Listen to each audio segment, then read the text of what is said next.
জান, তোমার এই গোলাপি ঠোঁটগুলো দেখলে আমি নিজেকে আর ধরে রাখতে পারি না। তারপরে তুমি আবার লিপস্টিক দিলে তো আমি শেষ। উম্মুয়া। আসলেই তোমার এই ঠোঁটগুলো না অনেক মিষ্টি।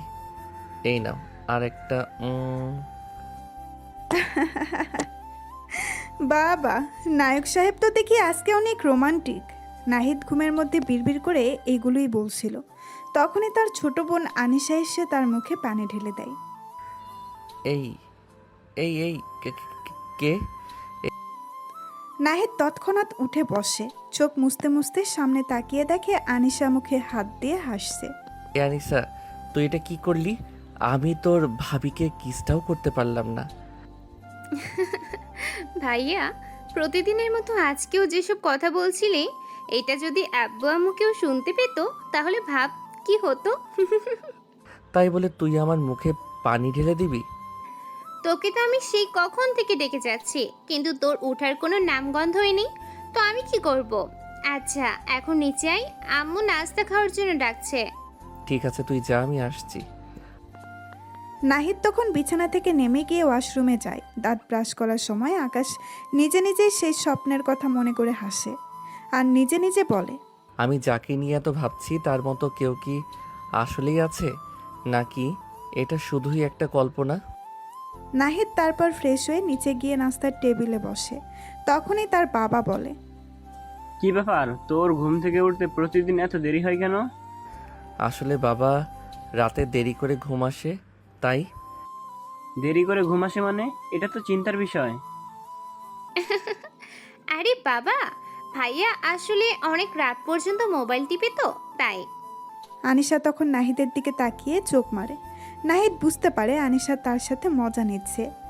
আসলে তো সে প্রতিদিন সেই স্বপ্নের কারণে তাড়াতাড়ি উঠতে পারে না। নাহিদের বাবা তখন রেগে বলেন, কি শুনছি এগুলো? আর একদিন যদি শুনি যে তুমি বেশি রাত পর্যন্ত মোবাইল চালাও, তাহলে তোমার মোবাইল নিয়ে নেওয়া হবে। ঠিক আছে বাবা।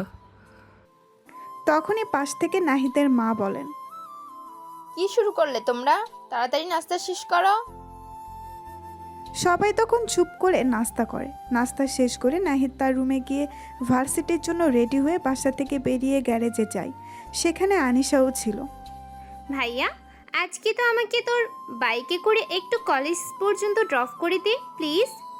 তোকে আর কয়বার বলবো বলতো? আমি আমার বাইকের পেছনে একমাত্র আমার বউকে ছাড়া অন্য কাউকে উঠাবো না।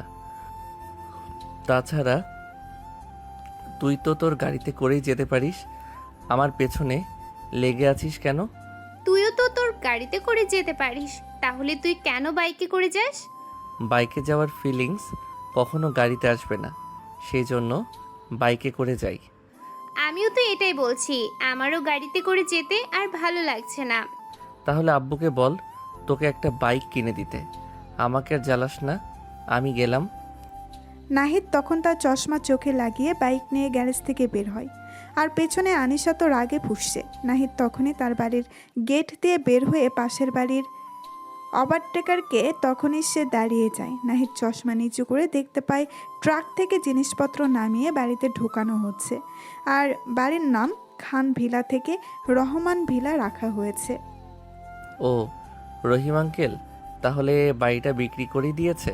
ওনাকে কতবার বারণ করলাম, কিন্তু উনি শুনলেন না। কে জানে কোন রহমানদের কাছে বিক্রি করেছে। নাহিদ তখন আর কিছু না বলে সরাসরি ভার্সিটি চলে যায়। ভার্সিটিতে গিয়ে নাহিদ বাইক পার্ক করতেই তার বন্ধু রাতুল, সিয়াম আর রনি ছুটে আসে। তাদের চোখে দুষ্টুমি আর মুখে হাসি। কিরে দোস্ত, আবার দেরি? তোর তো দেখছি ঘুমের ব্যাধি হয়ে গেল। আরে ধুর বলিস না, আজকেও সেই একই স্বপ্ন, আর তার উপরে আনিসার জ্বালাতন। স্বপ্ন? কোন স্বপ্ন রে? তোর সেই রাজকন্যা নাকি? ধুর বেটা, রাজকন্যা না ছাই, তবে আজ একটু বেশি মিষ্টি ছিল ঠোঁট দুটো। ও, ব্যাপার কি? প্রেম টেম করছিস নাকি? তাহলে বল, আমাদের মিষ্টি খাওয়াবি না? আরে না, কিসের প্রেম? তোরা তো জানিস আমি প্রেম ভালোবাসার ঝামেলাই নেই।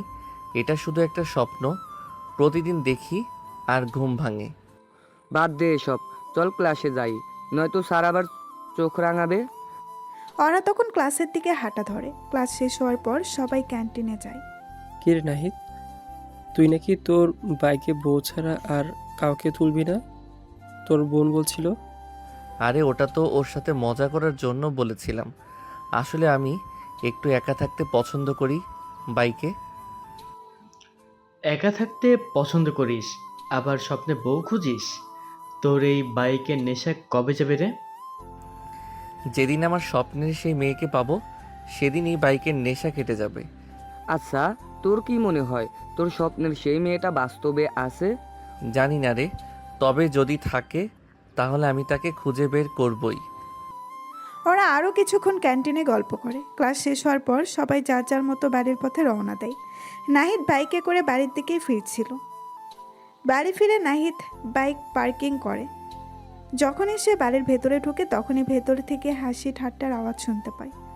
ড্রয়িং রুমে উকি দিয়ে সে দেখে একজন মহিলা আর একজন পুরুষ তার বাবা মায়ের সাথে বসে হাসাহাসি করছেন। আকাশ ভেতরে ঢুকে সবাইকে সালাম দেয়। এই রহমান, দেখ, এটা আমার ছেলে নাহিদ।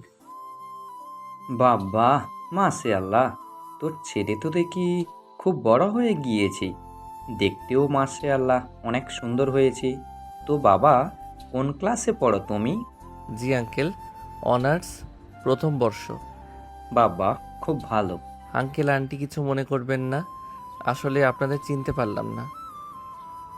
আরে এটাই হচ্ছে তোর রহমান আঙ্কেল।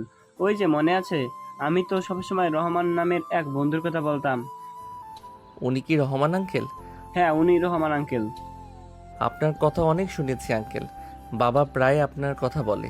আর এই প্রথম আপনার সাথে দেখা, অনেক ভালো লাগলো। তাহলে আঙ্কেল আপনারা গল্প করেন, আমি একটু রুমে গিয়ে ফ্রেশ হয়ে আসি। ঠিক আছে বাবা, যাও। নাহিদ তখন তার রুমে চলে যায়। রহমান সাহেব আর তার স্ত্রী বসার ঘরে বসে।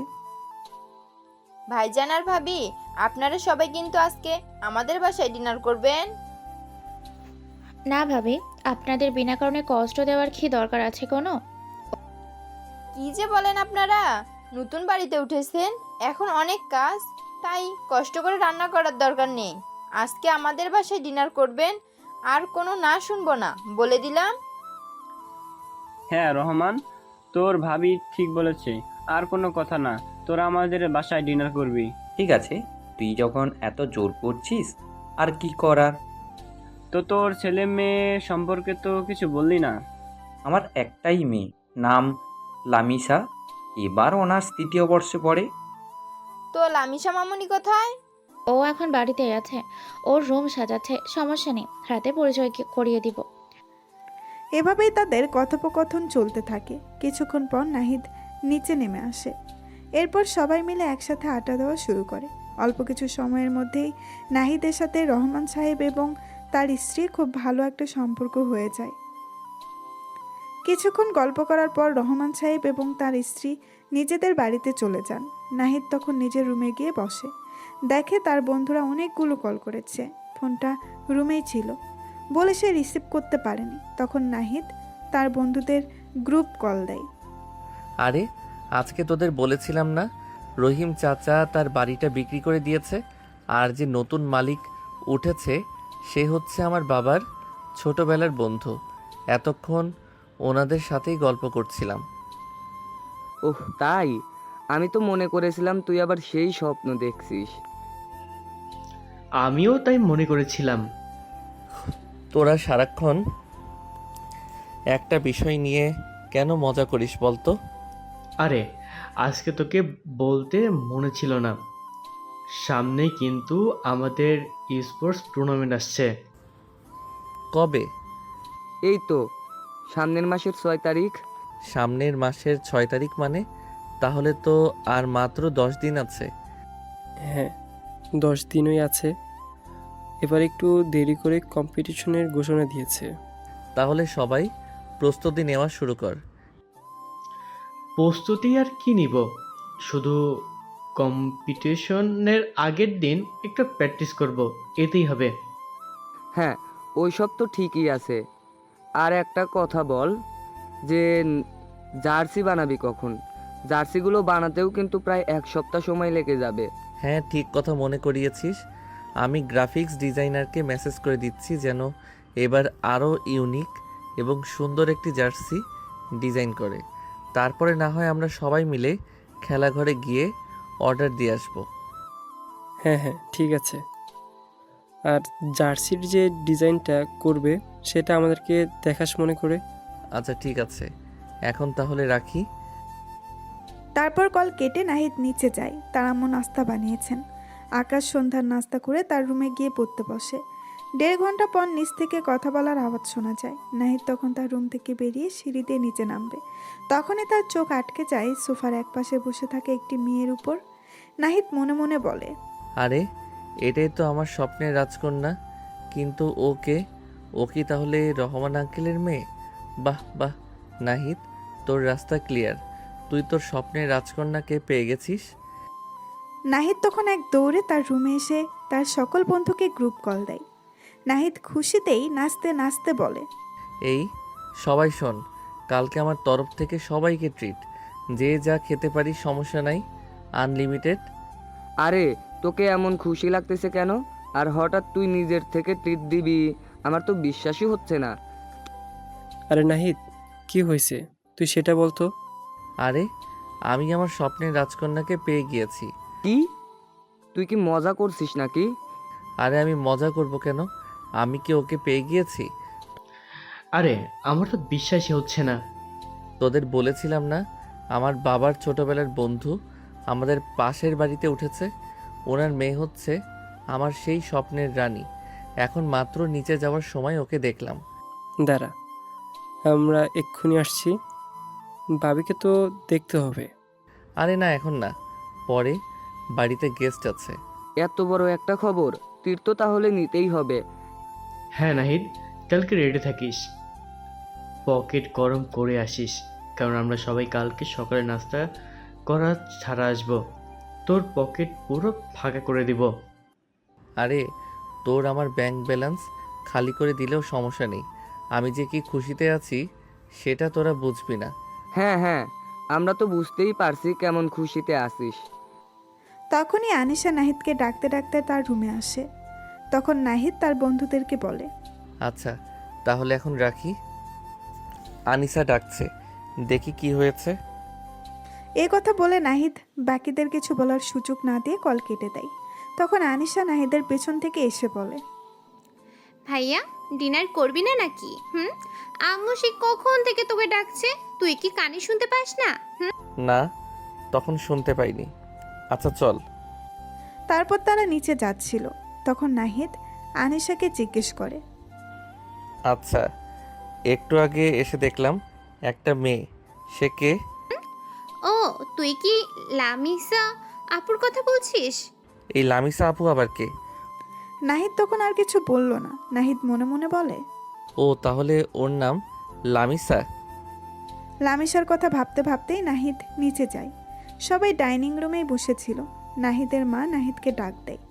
নাহিদ তখন গিয়ে লামিসার পাশে চেয়ারে বসে।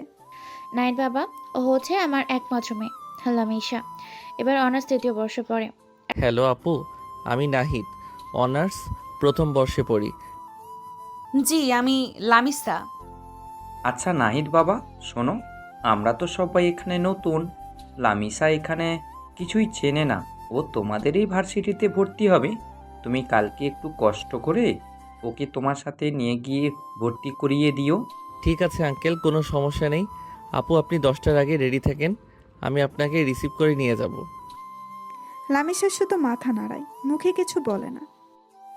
আর বাবা, আর একটা কথা, কিভাবে যে বলি, তুমি যদি কিছু মনে না করো তাহলে প্রতিদিন লামিসাকে তোমার সাথে করে ভার্সিটিতে নিয়ে যেও, আবার একসাথেই তোমরা চলে এসো।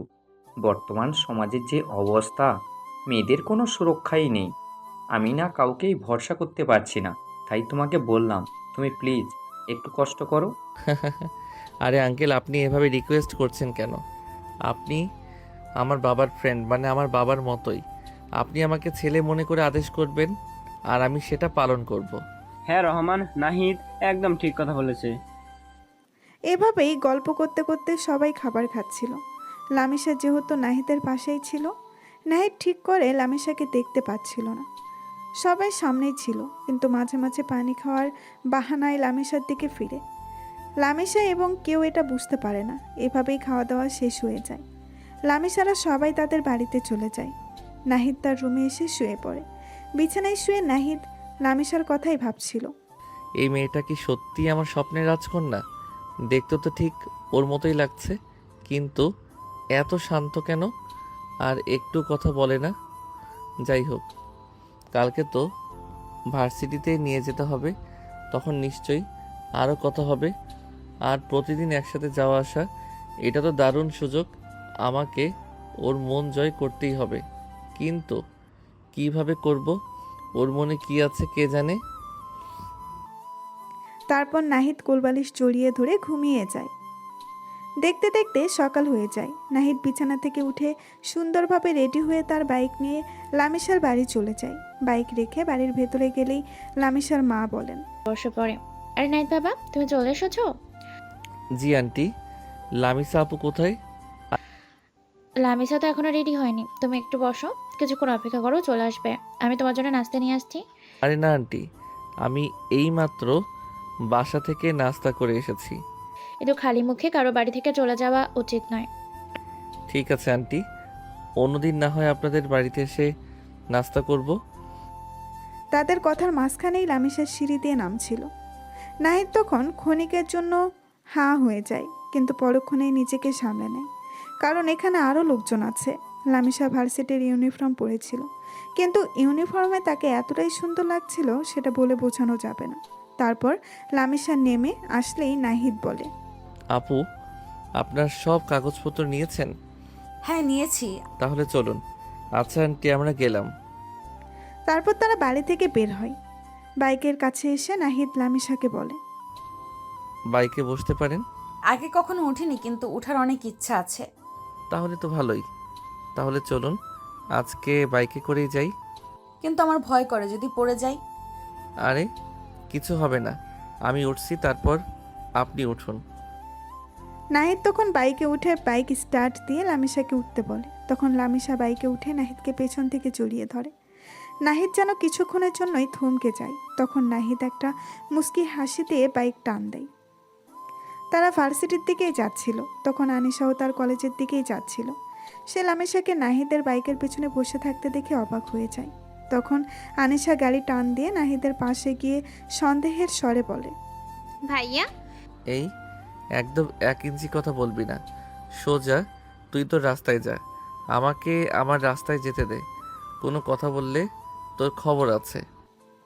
আনিশা তখন একটা মুখ ভেঙচি দিয়ে গাড়ির গ্লাস বন্ধ করে দেয়। আনিশার সাথে এভাবে কথা বললে কেন? আরে বাদ দিন। লামিসাও তখন আর কিছু বলে না। নাহিদ বাইকের স্পিড বাড়ায়।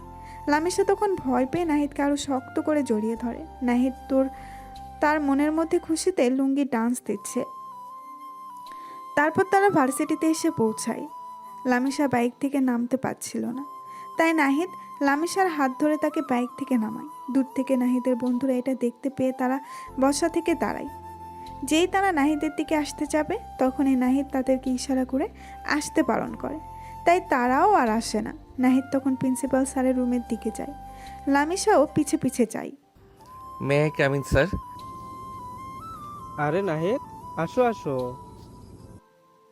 তারপর নাহিদ ভেতরে যায়। লামিসাও তার পিছে পিছে যায়। তো হঠাৎ কি মনে করে আমার সাথে দেখা করতে আসলে? আর ও মেয়েটা কে? স্যার, উনি হচ্ছে আমার বাবার বন্ধুর, অর্থাৎ আমার আঙ্কেলের মেয়ে। উনি অনার্স 3য় বর্ষে ভর্তি হবেন। আপনি যদি সকল কার্যক্রম শেষ করে দিতেন তাহলে ভালো হতো। আচ্ছা, তাহলে আমি ইনচার্জকে ডাকছি। ওই শফিক, অনার্স 3য় বর্ষের ভর্তির ফর্মটা নিয়ে আসো। তারপর ইনচার্জ ফর্ম নিয়ে আসলেই নাহিদ লামিসা বলে, ওনার কাছে আপনার কাগজপত্রগুলো দিয়ে দিন, উনি ফর্ম পূরণ করে দেবে। লামিসা তখন ইনচার্জের কাছে তার কাগজপত্রগুলো দিয়ে দেয়। ইনচার্জ ফর্ম পূরণ করছিল, তখন প্রিন্সিপাল স্যার নাহিদকে বলে, আচ্ছা, আমার তো বলতে মনে নেই, তোমার দলের পরিস্থিতি কেমন? আর মাত্র 10 দিন আছে। আরে স্যার, আগের দিন রাতে একটু প্র্যাকটিস করব, ওইটাই যথেষ্ট। আপনার কি মনে হয় কেউ কি আমার দলের সাথে টক্কর দিতে পারবে? নাহিদ, তোমার কথা ঠিক হলেও এটা কিন্তু একটু অহংকার হয়ে যাচ্ছে, আর অহংকার পতনের মূল। স্যার, এটা আমার অহংকার নয়, এটা আমার আত্মবিশ্বাস যে আমাকে কেউ হারাতে পারবে না। আর এক্ষেত্রে অহংকার পতনের মূল হলে আত্মবিশ্বাস সাফল্যের মূল। তোমার সাথে কোথায় পারা যাবে না। আচ্ছা থাক, তোমাদের সবার জন্য শুভেচ্ছা রইল। ভালো করে পারফর্ম করবে, আমার তোমার উপর ভরসা আছে। আশা করি এবারও আমাদের ভার্সিটির মুখ উজ্জ্বল করবে। জি স্যার, আপনার দোয়াই আমাদের কাম্য। লামিসা তো সেখানেই তাদের কথা কিছুই বুঝতে পারছিল না। তারা কি নিয়ে কথা বলছিল সে ওটাও বুঝতে পারছিল না। তারপর ফর্ম পূরণ শেষ করে সব কাজ শেষে নাহিদ প্রিন্সিপাল স্যারের রুম থেকে তাদের বিদায় জানিয়ে লামিসাকে নিয়ে বেরিয়ে আসে। তখন লামিসা বলে, স্যার এতক্ষণ কিসের কথা বলছিল? কিভাবে ভার্সিটির মুখ উজ্জ্বল করবে? আগামী মাসের 6 তারিখ আসুক, তাহলে নিজেই দেখতে পারবেন। লামিসা তখন আর কিছু বলে না। নাহিদ লামিসাকে তার ক্লাসে পৌঁছে দিয়ে বলে, ভার্সিটি শেষে গেটের কাছে আমার জন্য অপেক্ষা করিলেন। লামিসা মাথা নাড়িয়ে তার ক্লাসে চলে যায়। নাহিদ তখন তার ক্লাসের দিকেই যাচ্ছিল। তখনই পেছন থেকে তার বন্ধুরা সবাই এসে তাকে ঘিরে ধরে। আরে আরে, কি করছিস তোরা? আরে ওই পুরোটাকে যাকে বাইকের পেছনে করে বসিয়ে নিয়ে আসলে।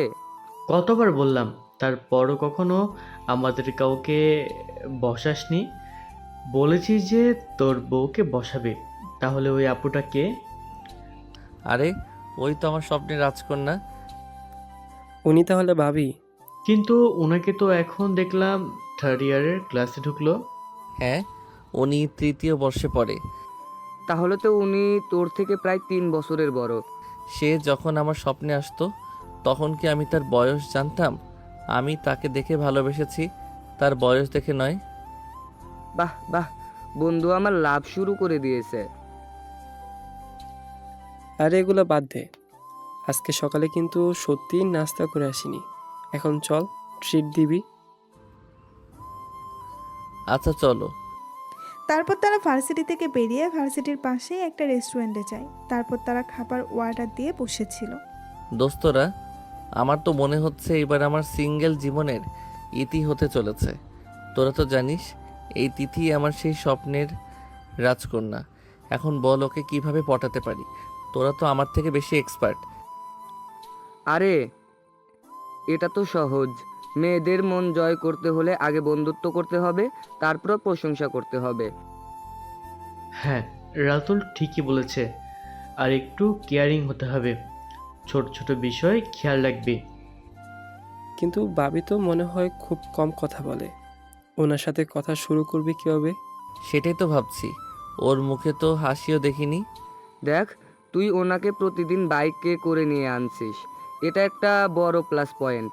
তুই ওনাকে তোর ব্যাপারে বলবি, ওর পছন্দের কথা জানতে চাইবি, তারপর ধীরে ধীরে দেখবি ও নিজেই তোর সাথে মিশে যাবে। সবচেয়ে জরুরি হলো তুই তোর আসল রূপটা দেখাবি, কোনো বান করবি না। তোদের এসব টিপস কাজে লাগবে বলে মনে হয় না। তখনই ওয়েটার খাবার নিয়ে আসে। তখন কেউ আর কিছু না বলে সবাই খাওয়া শুরু করে। নাহিদ কি পারবে লামিসার নীরবতার দেওয়াল ভেঙে তার মনে জায়গা করে নিতে? লামিসা কি সত্যিই নাহিদের স্বপ্নের সেই রহস্যময়ী নারী? এবং তাদের এই নতুন সম্পর্ক স্পোর্টস টুর্নামেন্টসের প্রস্তুতিকে কিভাবে প্রভাবিত করবে? দেখা যাক সামনে কি হয়। চলুন তাড়াতাড়ি এগিয়ে যাই। খাবার শেষ হলে নাহিদ ঘড়ির দিকে তাকিয়ে দেখে ভার্সিটি শেষ হতে আরও 15 মিনিট আছে। নাহিদের বন্ধুরা বলে, তো নাহিদ চল, ভার্সিটি শেষ হতে আর মাত্র 15 মিনিট আছে।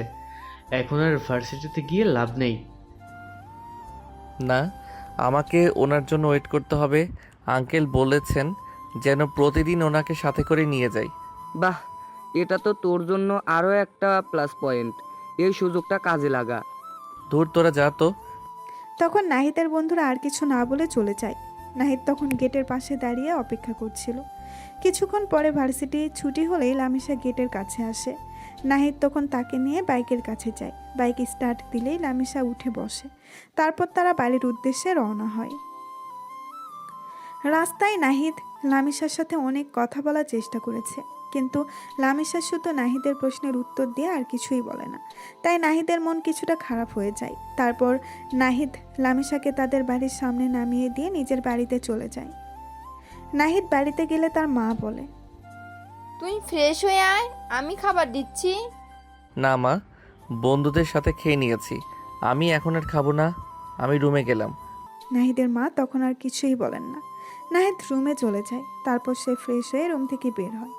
নাহিদ নিচ দিকে আসবে, তখনই সে ড্রয়িং রুম দেখতে পায়। লামিসা ও তার মা গল্প করছেন। আকাশ তখন লামিসার হাসি দেখে মুগ্ধ হয়ে যায়।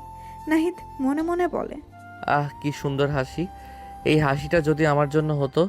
ওকে হাসলে এত মিষ্টি লাগে, কেন যে আমার সাথে কথা বলার সময় গম্ভীর থাকে। এখন কি সুন্দর হেসে কথা বলছে, আর আমার সাথে যেন কথাই বলতে চায় না। সমস্যাটা কি বুঝলাম না। নাহিদ তখন সেখানে দাঁড়িয়ে লামিসাকে দেখছিল। তখনই আনিশা এসে পেছন থেকে নাহিদের মাথায় থাপ্পড় দেয়। এতক্ষণ ধরে কিন্তু সব দেখেছি, আর আজকে সকালে তো দেখলামই। তুই কি আবার লামিসা আপুর উপর ক্রাশ খেলি নাকি? হুম হুম হুম। আপু কিন্তু আসলেই অনেক সুন্দরী। একদম কানের নিচে একটা দিব, 3 দিন কানে শুনতে পাবি না। নাহিদ তখন আর কিছু না বলে তার রুমে চলে আসে। রুমে এসে খাটের সাথে হেলান দিয়ে মনে মনে ভাবছিল, লামিসাকে তো দেখেই মনে হয়েছিল আমার স্বপ্নের রাজকন্যা, কিন্তু ওর ব্যবহারটা কেমন যেন, এত কম কথা বলে কেন? ও কি আমাকে পছন্দ করে না, না কি ও এমনই? আমার তো ওকে জানতে হবে, ওর মনের ভেতরে কি আছে সেটা আমাকে খুঁজে বের করতেই হবে। এই রহস্যময়ী মেয়েটাই আমাকে আরও বেশি টানছে। নাহিদ লামিসার কথা ভাবতে ভাবতে বিছানায় শুয়ে পড়ে। নাহিদ কি লামিসার এই রহস্য ভেদ করতে পারবে? লামিসার নীরবতার পেছনে কি কোনো কারণ লুকিয়ে আছে, এবং তাদের এই সম্পর্ক কোন দিক মোড় নেবে? চলুন আমরা আরও এগিয়ে যাই। কিন্তু দর্শক, আপনারা যারা এখনও কোনো লাইক কমেন্ট করেননি, তারা কিন্তু অবশ্যই একটু কষ্ট করে লাইক কমেন্ট করে আপনাদের বন্ধুদের কাছে শেয়ার করে দিবেন। তো পরের দিন ভার্সিটিতে যাওয়ার সময় নাহিদ বাইকে লামিসাকে বসিয়ে রওনা দিয়েছে। রাস্তায় নীরবতা ভাঙতেই নাহিদ সরাসরি লামিসাকে জিজ্ঞেস করে, আপু, কালকে তো দেখলাম আম্মুর সাথে কত সুন্দর কথা বলছেন, তাহলে আমার সাথে কথা বলতে কি সমস্যা? আসলে আমি ছেলেদের সাথে একটু কম কথা বলি, আমার ভালো লাগে না। আচ্ছা আপু, তাহলে আমরা কি ফ্রেন্ড হতে পারি? তো তোমার সিনিয়র জুনিয়র কি ফ্রেন্ড হয়? হ্যাঁ আপু, ফ্রেন্ড তো হতেই পারি, এখানে কোনো সমস্যা নেই। লামিসার মুখে হাসি দেখে নাহিদের মনটা ভরে যায়। তার মনে হয় এই সামান্য সম্মতিটুকু তার জন্য অনেক বড় কিছু। সে যেন তার স্বপ্নের আরও এক ধাপ কাছে চলে এসেছে। নাহিদ তখন মনে মনে বলে, যাক বাবা, ফাইনালি কিছু তো বললো। শুধু বন্ধু কেন, একদিন তুমি আমার রাজরানীও হবে। খুব ভালো হলো আপু, তাহলে এখন থেকে আমাদের আরও ভালোভাবে কথা হবে। আপনার কি কি পছন্দ অপছন্দ সব জানতে পারবো। লামিসা এবার সামান্য হাসে, তবে কিছু বলে না। নাহিদ বোঝে তার পথ এখনও অনেক বাকি, তবে এইটুকু অগ্রগতি তার জন্য যথেষ্ট। সে বাইকের স্পিড কিছুটা কমিয়ে দেয়, যেন লামিসার সাথে আরও কিছুক্ষণ কাটানো যায়। বাইকে বসে লামিসা যখন আবার একটু নড়ে চলে বসে, তখন তার চুল উঠতে উঠতে নাহিদের কাঁধে এসে পড়ে। সেই স্পর্শে নাহিদ যেন এক অন্যরকম অনুভূতি পায়। তার মনে হয় এই মুহূর্তটা যদি চিরস্থায়ী হয়ে যেত।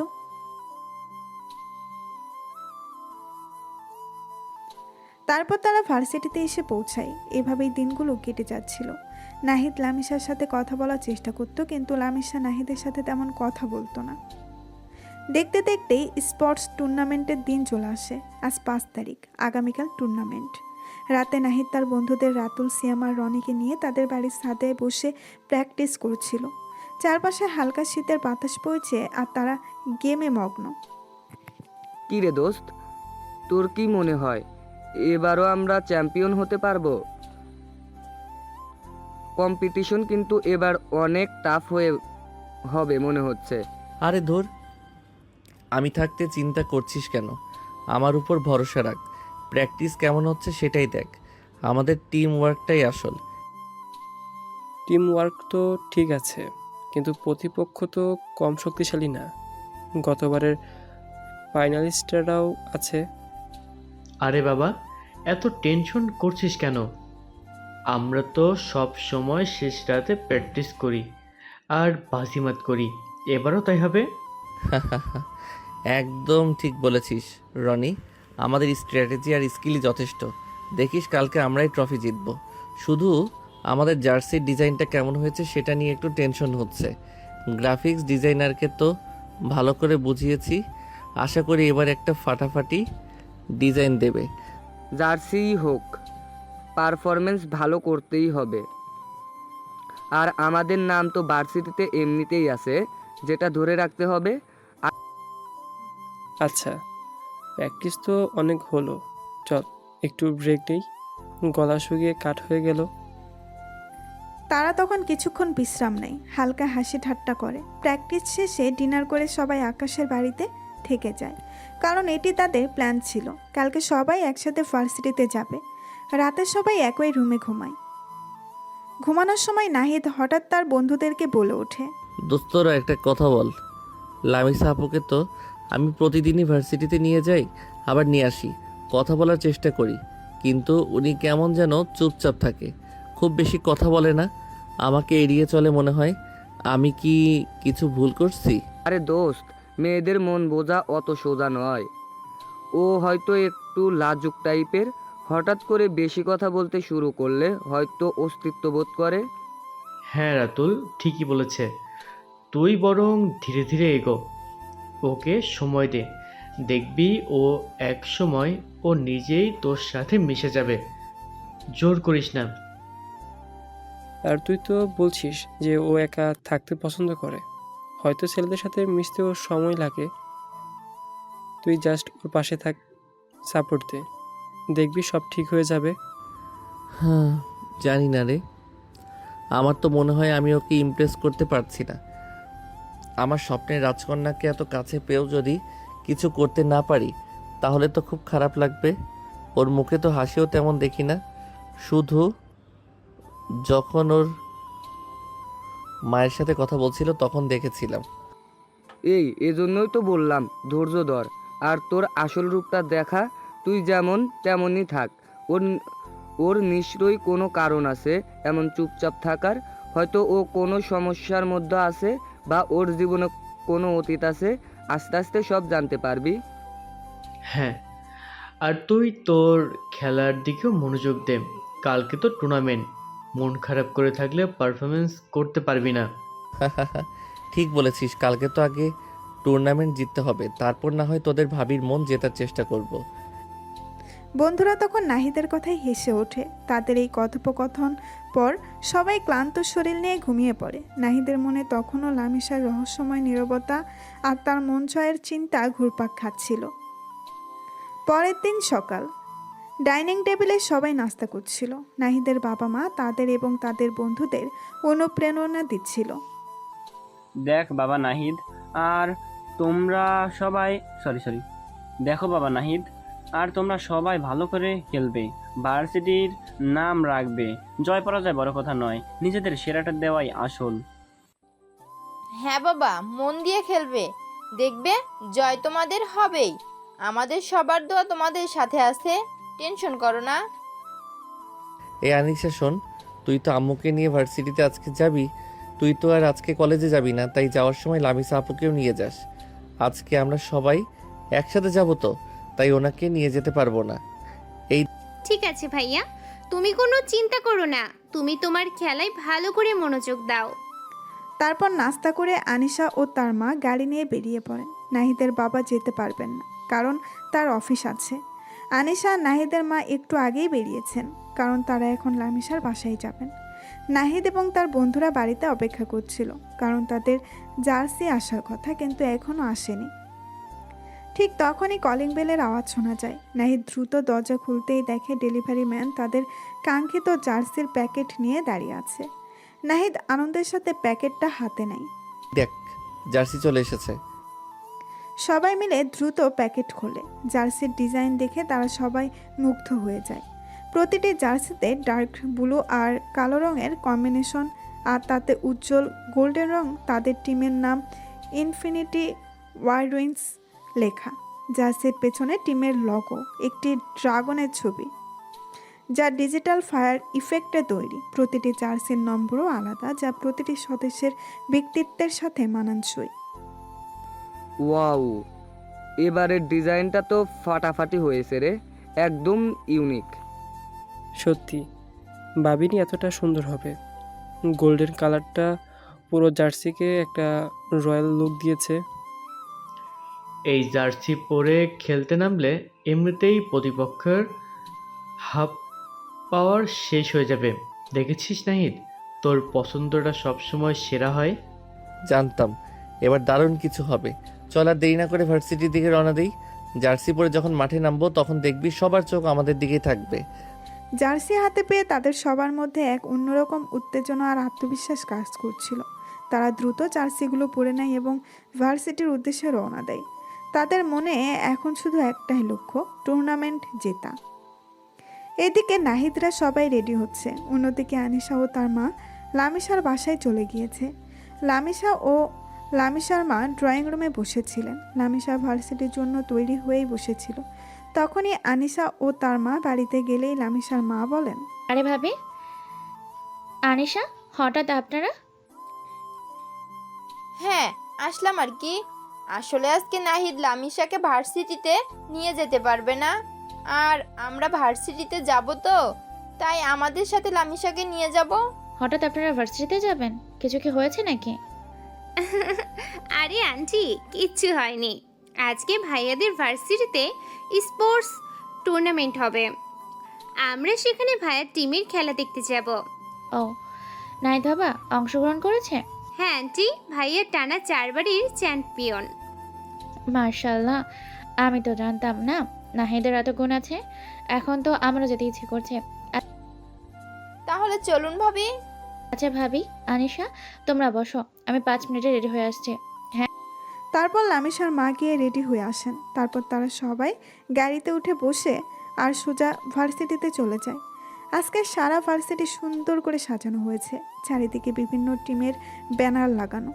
তিথি গাড়ি থেকে নেমে ভার্সিটির মেইন বিল্ডিংয়ে নাহিদের টিমের ছবি দেখে কিছুক্ষণ তাকিয়ে থাকে। তখনই তারা দেখে নাহিদ তার বন্ধুদের নিয়ে গাড়িতে করে ভার্সিটিতে প্রবেশ করছে। তারা গাড়ি পার্কিং করে এদিকে আসে। নাহিদ তখন লামিশার মাকে বলে, আন্টি দোয়া করবেন আমাদের জন্য। হ্যাঁ বাবা, তোমাদের সবার জন্য দোয়া রইল। তাহলে আপনারা গিয়ে হল রুমে বসেন, কিছুক্ষণ পরে টুর্নামেন্ট শুরু হবে। তারপর তারা গিয়ে হলরুমে বসে। তারপর উপস্থাপক এসে বলা শুরু করে। একে একে সব টিম প্রবেশ করে। আজকে এখানে পুরো শহরের বিভিন্ন জায়গা থেকে বড় বড় ভার্সিটির সকল টিম অংশগ্রহণ করতে এসেছে। সবশেষে উপস্থাপক নাহিদের টিমের নাম নেয়। তখন নাহিদের টিম এন্ট্রি নেওয়ার সময় পুরো হলরুম তালির আওয়াজ শুরু হয়ে যায়। টুর্নামেন্ট শুরু হয়। হল ভর্তি দর্শক, সবার চোখে উত্তেজনা। প্রতিটি টিমের মধ্যে হাড্ডাহাড্ডি লড়াই চলছিল। এক এক করে বিভিন্ন রাউন্ড শেষ হচ্ছিল, আর নাহিদের দল তাদের অসাধারণ পারফরমেন্স দিয়ে সবাইকে মুগ্ধ করে দিচ্ছিল। তাদের টিম ওয়ার্ক, স্ট্র্যাটেজি আর ব্যক্তিগত স্কিলের কাছে যেন অন্য কোনো টিমই দাঁড়াতে পারছিল না। প্রতিটি ম্যাচে নাহিদ তার দলের নেতৃত্ব দিচ্ছিল দারুণভাবে। তার অসাধারণ গেম প্লে দেখে দর্শকরা চিৎকার করে উঠছিল। ফাইনাল ম্যাচে প্রতিপক্ষ ছিল গতবারের রানার্স আপ টিম। ম্যাচটি এতটাই টানটান ছিল যে দর্শক আসনে বসে থাকা লামিশাও যেন এক মুহূর্তের জন্য চোখ ফেরাতে পারছিল না। এক সময় মনে হচ্ছিল ম্যাচটি হাতছাড়াও হয়ে যাবে, কিন্তু শেষ মুহূর্তে নাহিদের এক অসাধারণ চাল আর দলের বাকি সদস্যদের নিখুঁত সহযোগিতায় তারা ম্যাচটি জিতে যায়। পুরো হল ঘর যেন ফেটে পড়ে চিৎকারে আর করতালির ধ্বনিতে। ইনফিনিটি ওয়ারিয়র্স, ইনফিনিটি ওয়ারিয়র্স ধ্বনিতেই ভরে ওঠে ভার্সিটির হলরুম। নাহিদ ও তার বন্ধুরা খুশিতেই একে অপরকে জড়িয়ে ধরে। সেলিব্রেশন ও অনুভূতি। তারপর শুরু হয় বিজয়ী দলের সেলিব্রেশন। তারা মঞ্চে উঠে আসে। তাদের হাতে তুলে দেওয়া হয় চ্যাম্পিয়ন্স ট্রফি। প্রিন্সিপাল স্যার এসে বক্তব্য শুরু করেন। আজকের এই ঐতিহাসিক বিজয়ের জন্য আমি ইনফিনিটি ওয়ারিয়র্স টিমকে আন্তরিক অভিনন্দন জানাই। তোমরা প্রমাণ করে দিয়েছো কঠোর পরিশ্রম, বিশ্বাস আর টিমওয়ার্ক দিয়ে সব কিছু জয় করা সম্ভব। তোমরা আমাদের ভার্সিটির মুখ উজ্জ্বল করেছো। প্রিন্সিপাল স্যারের বক্তব্য শেষে নাহিদ যখন ট্রফি হাতে দাঁড়িয়ে, তখন লামিসার মা নাহিদের কাছে আসেন। মার্শাল্লাহ বাবা নাহিদ, আমি জানতাম তুমি পারবে। তোমার খেলার কোনো তুলনা হয় না। কি দারুণ খেলেছ। আন্টি, আপনাদের সবার দোয়া ছিল বলেই সম্ভব হয়েছে। লামিসা দূর থেকে নাহিদকে দেখছিল। তার মুখে এতদিন ধরে যে নীরবতা আর কাঠিন্য ছিল তা যেন এক নিমিষেই উধাও হয়ে যায়। তার চোখে মুখে এক মুগ্ধতা আর হালকা হাসি ফুটে ওঠে। নাহিদের এমন পারফরমেন্স দেখে লামিসা যেন নতুন করে তাকে চিনতে পারে। সে মনে মনে ভাবে, আচ্ছা ঠিক আছে, তাহলে আমরা বন্ধু। নাহিদ শুধু একজন জেদি ছেলেই নয়, সে একজন অসাধারণ খেলোয়াড়ও। এত আত্মবিশ্বাস আর মেধা আমি ভাবতেও পারিনি। লামিসার মনে নাহিদের প্রতি একটা নতুন অনুভূতির জন্ম নেয়, যা সে আগে কখনো অনুভূত করেনি। টুর্নামেন্টসের উত্তেজনা শেষ হওয়ার পর আবার আগের মতো দিন কাটাতে শুরু করে। নাহিদ প্রতিদিন লামিসাকে বাইকে করে ভার্সিটিতে নিয়ে যায়, আবার ফিরিয়ে আনে, কিন্তু লামিসার নীরবতা যেন ভাঙতেই চায় না। প্রতিদিন নাহিদ লামিসার সাথে কথা বলার চেষ্টা করে। আপু, আজকের ক্লাসগুলো কেমন লাগলো? কিছু বুঝতে সমস্যা হয়নি তো? না, সব ঠিক ছিল। আচ্ছা আপু, আপনার ফেভারিট কালার কি? নীল। আপনার কি গান শুনতে ভালো লাগে? কোন ধরনের গান পছন্দ করেন? শুনি, সব ধরনের গানই ভালো লাগে। এভাবেই নাহিদ একের পর এক প্রশ্ন করে আর লামিসার সংক্ষিপ্ত উত্তরে কেটে যায় তাদের ভার্সিটির যাতায়াত। নাহিদ বারবার চেষ্টা করে লামিসার সাথে একটা সহজ কথোপকথন শুরু করতে, কিন্তু লামিসা যেন একটা অদৃশ্য দেওয়াল তুলে রেখেছে। বাইকে বসেও সে নাহিদের দিকে তেমন একটা ফেরে না, কিংবা তার চোখের দিকে তাকিয়ে কথা বলে না। নাহিদের মনে হয় লামিসা যেন তাকে ইচ্ছে করে এড়িয়ে চলছে। তার মনে হতাশা জন্ম নিতে শুরু করে। এক বিকেলে ভার্সিটি থেকে ফেরার পথে বৃষ্টি শুরু হয়। নাহিদ দ্রুত বাইকের গতি বাড়িয়ে দেয়, যেন লামিসা ভিজে না যায়। আপু, বেশি ভিজছেন না তো? ঠান্ডা লেগে যেতে পারে। তুমি তো নিজেই ভিজতেছো। লামিসার এই সামান্য কথায় আকাশ যেন একটু আশার আলো দেখতে পায়। এই প্রথম লামিসা তার নিজের বিষয়ে কিছু বলল, কিন্তু পরক্ষণেই লামিসা আবার চুপ হয়ে যায়, আর নাহিদও আর কথা বাড়ায় না। সেদিন রাতে লামিসা নিজের রুমে বসে নাহিদের কথাই ভাবছিল। এই ছেলেটা কেমন যেন, এত কথা বলতে চায় আর প্রতিদিন আমার জন্য অপেক্ষা করে। এত জেদি একটা ছেলে, আবার এত ভালো খেলতেও পারে, কিন্তু ওর কথা বলতে গেলেই আমার কেমন যেন অস্বস্তি হয়। ছেলেদের সাথে কথা বলতে আমার ভালো লাগে না, কিন্তু নাহিদ যখন আমার দিকে তাকায় তখন আমার বুকটা কেমন করে ওঠে। ও কি সত্যি আমাকে পছন্দ করে? ওর চোখ দেখে তো তাই মনে হয়, কিন্তু আমি কি ওর যোগ্য? আমার তো মনে হয় আমি অনেক রাগী আর চুপচাপ। ও কেন আমাকে এত গুরুত্ব দিচ্ছে? লামিসা নাহিদের দিকে তাকিয়ে দেওয়ালে ঝোলানো টুর্নামেন্টসের পুরস্কারের ছবিটা দেখে। ও কি জানে আমি ওর খেলা দেখতে গিয়েছিলাম? ওর আত্মবিশ্বাস, ওর জেদ, ওর জয়, সব কিছু আমাকে মুগ্ধ করেছে। কিন্তু আমি কি পারবো ওর মতো করে মিশতে? আমার ভেতরের এই নীরবতা ভাঙতে পারবো? এইদিকে নাহিদও নিজের রুমের বিছানায় শুয়ে লামিসার কথাই ভাবছিল। লামিসা এত কম কথা কেন বলে? ও কি আমাকে পছন্দ করে না, নাকি ওর জীবনে এমন কিছু ঘটেছে যার জন্য ও ছেলেদের সাথে মিশতে চায় না? ওর নীরবতা আমাকে আরও বেশি করে ওর দিকে টানে। ওর চোখে যে গভীরতা দেখেছি তাতে মনে হয় ওর ভেতরে অনেক কথা লুকানো আছে।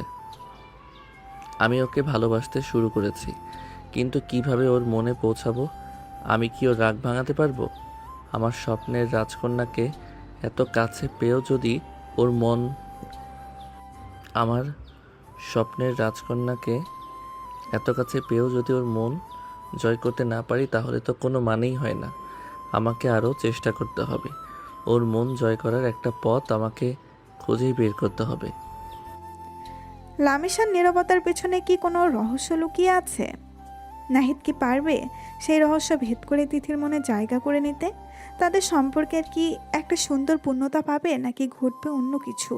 আরে রাইটাররা কি আকর্ষণ লাগাচ্ছে, চাইলেও গল্প স্কিপ করা যাচ্ছে না। চলুন দর্শক, সামনে এগিয়ে যাই। আমার তো আর তর সইছে না। দিন পেরিয়ে রাত আসে, রাত পেরিয়ে সকাল। নাহিদ আর লামিসার জীবন যেন এক বৃত্তের মধ্যেই ঘুরছে। প্রতিদিনের মতো নাহিদ লামিসাকে বাইকে করে ভার্সিটিতে আনা নেওয়া করে। কথা বলার চেষ্টা করে। আর লামিশা সেই সংক্ষিপ্ত উত্তর আর নীরবতার ঘেরাটোপে আটকে থাকে। নাহিদের মনে হতাশা বাসা বাঁধতে শুরু করেছে। তার মনে হয় লামিশাকে হয়তো সে কোনোদিনই পুরোপুরি চিনতে পারবে না। একদিন নাহিদ বন্ধুদের সাথে ক্যান্টিনে বসে লামিশার ব্যাপারে কথা বলছিল। হ্যাঁ, দোস্তরা আর পারছি না। লামিসা আপুটা কেমন যেন, এত কথা বলার চেষ্টা করি কিন্তু সব সময় চুপচাপ থাকে। আমার তো মনে হচ্ছে আমি কোনোদিনই ওর মনের কাছে পৌঁছাতে পারবো না। কিরে, এভাবে ভেঙে পড়লে চলে? এত সহজে হাল ছেড়ে দিলে হবে? তুই না বললি আত্মবিশ্বাস সাফল্যর মূল্য? হ্যাঁ রে নাহিদ, তোর তো ধৈর্য অনেক বেশি। লামিশা আপু হয়তো এমনই, ওকে সময় দে। এক কাজ করতে পারিস, ও যখন কথা বলতে চায় না তখন ওকে কিছু লেখার জন্য বলতে পারিস। যেমন ওর পছন্দের জিনিসগুলো একটা খাতায় লিখে দিতে বল, তাহলে অন্তত ওর ভিতরের কিছু কথা জানতে পারবি। লেখার জন্য দারুণ আইডিয়া, এইটা তো মাথায় আসেনি। হ্যাঁ, বা ওকে তোর বাইকের পেছনে বসিয়ে কোনো সুন্দর জায়গায় ঘুরতে নিয়ে যা, যেখানে শান্ত পরিবেশ, হয়তো সেখানেও নিজেই থেকেই কথা বলবে। হ্যাঁ, এইটা ভালো হবে। না না, ঘুরতে যাব না, তাহলে আবার আঙ্কেল আন্টি কিছু মনে করতে পারেন। লেখার লেখার আইডিয়াটাই ভালো। ঠিক আছে বাবা, তোমার প্ল্যান অনুযায়ী কাজ হবে। হ্যাঁ বলো। ধুর, তোরা না থাকলে কি আর আইডিয়া পাবো? চল, তোরাও আসবি, কিন্তু লামিসা আপুকে বলতে পারবি না যে তোরাও আসবি। তোরা একটু দূরে দূরে থাকবি, যেন মনে হয় আমি আর ও একা আছি। আপু, একটা কথা বলবো? যদি কিছু মনে না করেন। আসলে আপনি তো তেমন কথা বলেন না। আমার মনে হয় আপনার ভেতরে অনেক কিছু আছে যা হয়তো আপনি বলতে চান না। যদি আপনার কোনো সমস্যা না থাকে তাহলে আপনার পছন্দের কিছু জিনিস, যেমন প্রিয় বই, প্রিয় গান, প্রিয় রং বা এমন যে কোনো কিছু যা আপনার ভালো লাগে, একটা কাগজে লিখে দিতে পারেন। আমার বিশ্বাস এতে আমাদের বন্ধুত্বটা আরও ভালো হবে। আচ্ছা, চেষ্টা করব। দারুণ, তাহলে কালকে নিয়ে আসবেন কেমন? নাহিদ সামান্য হেসে সম্মতি জানায়। নাহিদের মন খুশিতে ভরে যায়। সে ভাবে হয়তো এই ছোট্ট পদক্ষেপই লামিশার নীরবতার দেওয়াল ভাঙার প্রথম চাবিকাঠি। এই অনুরোধ কি লামিশার মনে কোনো পরিবর্তন আনবে? পরের দিন সকাল, নাহিদ লামিশাকে বাইকে করে ভার্সিটিতে নিয়ে যাচ্ছিল। বাইক চলতে চলতেই লামিশা শান্তভাবে নাহিদের দিকে একটা ভাঁজ করা কাগজ এগিয়ে দেয়। এই নিন, এটা কি আপু? আপনার যা জানতে ইচ্ছে হয়েছিল। নাহিদ আনন্দে প্রায় চেঁচিয়ে উঠতে গিয়েও নিজেকে সামলে নেয়। লামিশার এই সামান্য উদ্যোগেই তার কাছে অনেক বড় কিছু। সে ভাবে, আমার স্বপ্নের রাজকন্যা তার নীরবতা ভাঙতে শুরু করেছে। ভার্সিটি শেষে বাড়ির পথে ফিরছিল নাহিদ আর লামিশা। আপু, আপনার প্রিয় গান আমার সোনার বাংলা? দারুণ তো, এটা আমারও খুব পছন্দের। হুম। আর আপনার পছন্দের রং নীল আর গোলাপি? নীল তো বাইকে আসার সময় বুঝেছিলাম, কিন্তু গোলাপি? আপনার তো সবসময় ইউনিফর্ম বা সালোয়ার কামিজ দেখি।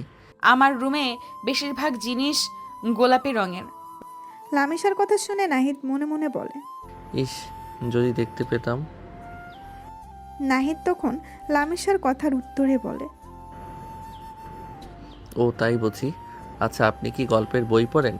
কোন ধরনের গল্প আপনার ভালো লাগে? রহস্য আর থ্রিলার। সত্যি? আমারও। তাহলে তো আমাদের অনেক কিছু নিয়ে কথা বলার আছে। লামিশা সামান্য হেসে চুপ হয়ে যায়। নাহিদ বুঝে লামিশা এখনো পুরোপুরি সহজ হয়নি, কিন্তু এইটুকু কথোপকথনই তার জন্য অনেকটা। লামিশার নীরবতার আড়ালে যে একটা ভিন্ন জগৎ আছে, তার সামান্য ঝলক দেখে নাহিদ আরও বেশি আগ্রহী হয়ে ওঠে। রাত 10টার দিকে নাহিদ তার বন্ধুদের সহ লামিশাদের বাড়িতে যায়। লামিশার মা আগে থেকেই তাদের জন্য দরজা খুলে অপেক্ষা করছিলেন। তারা গিয়ে সোজা ছাদে চলে যায়। সবাই মিলে তখন সুন্দরভাবে ছাদটা সাজায়। রঙিন বাতি, বেলুন আর জন্মদিনের ব্যানার দিয়ে ছাদটা এক উৎসব মুখর রূপ ধারণ করে। রাত 12:30টার দিকে লামিশার মা গিয়ে লামিশাকে ঘুম থেকে ওঠান। এই লামিশা, ওর তাড়াতাড়ি। মা, কি হয়েছে? এত রাতে কেন জাগাচ্ছ? আমি ফুলে ছাদে আমার মোবাইলটা রেখে এসেছি। এখন একা ছাদে যেতে ভয় করছে। তুই একটু আয় না মা। বাবাকে নিয়ে যাও না। তোর বাবা এখন ঘুমে। এখন যদি উঠায় পরে মাথা ব্যথা করবে। আচ্ছা ঠিক আছে, চলো। তারপর তারা ছাদে গেলে দেখে পুরো ছাদ অন্ধকার। লামিসা চারিদিকে একটু তাকায়, ঠিক তখনই চারিদিকে লাইট জ্বলে ওঠে আর সবাই মিলে একসাথে বলে, হ্যাপি বার্থডে লামিয়া। লামিসা অবাক হয়ে যায়। সে দেখতে পায় নাহিদের বাবা মা, নাহিদের বন্ধুরা, এমনকি তার নিজের বাবা মাও সেখানে উপস্থিত। তোমাদেরকে অনেক ধন্যবাদ বাবা মা। আরে আমাদের তো মনেই ছিল না, সব কিছু নাইট রেডি করেছে। ওকে ধন্যবাদ দে। লামিসা তখন নাহিদের কাছে যায়। নাহিদ, তোমাকে অনেক ধন্যবাদ। আমি তো ভাবতেই পারিনি এটা সত্যিই আমার জীবনের সেরা জন্মদিন। কি যে বলেন আপু, এটা তো আমার দায়িত্ব ছিল। আপনার খুশি দেখেই আমার সব কষ্ট সার্থক। আচ্ছা, তুমি কিভাবে জানলে আজকে আমার জন্মদিন? ওই যে ভর্তির দিন আপনার জন্ম নিবন্ধন দেখেছিলাম। তখন নাহিদের বাবা মা লামিসাকে জন্মদিনের শুভেচ্ছা জানান। তারপর সবাই মিলে জন্মদিনের অনুষ্ঠান উদযাপন শুরু করে। কেক কাটা হয়, গান গাওয়া হয়, আর সবাই মিলে হইচই করে। নাহিদের বন্ধুরা লামিসার সাথে মজা করে কথা বলে, আর লামিসাও আজ তাদের সাথে অনেকটা সহজ হয়ে যায়। তার মুখে আনন্দের হাসি লেগে থাকে। সবশেষে নাহিদ লামিসাকে একটি গিফট বক্স দেয়। সবাই চলে গেলে ফ্রেশ হয়ে একা খুলবেন। লামিসা বক্সটা হাতে নেয়, তার চোখে এক ধরনের কৌতূহল। তারপর যে যার বাড়িতে চলে যায়। লামিসার মনে আজকের রাতটা একটা মিষ্টি স্মৃতি হয়ে রইল, আর নাহিদের মনে আশা জন্ম নিল যে সে হয়তো এবার লামিসার নীরবতা পুরোপুরি ভাঙবে। সবাই চলে যাওয়ার পর লামিসা তার রুমে যায়। সারাদিনের উত্তেজনা আর আনন্দের পর তার শরীরটা বেশ ক্লান্ত। ফ্রেশ হয়ে এসে তার চোখ যায় বিছানায় রাখা গিফট বক্সটির দিকে। সেটি হাতে নিয়ে সে আলতো করে স্পর্শ করে। কি থাকতে পারে ওইটাতে? নাহিদ কি দিতে পারে? লামিসা কৌতূহল নিয়ে বক্সটা খোলে। বক্সের ভেতরে একটি সুন্দর ডায়েরি আর একটি অসাধারণ কলম।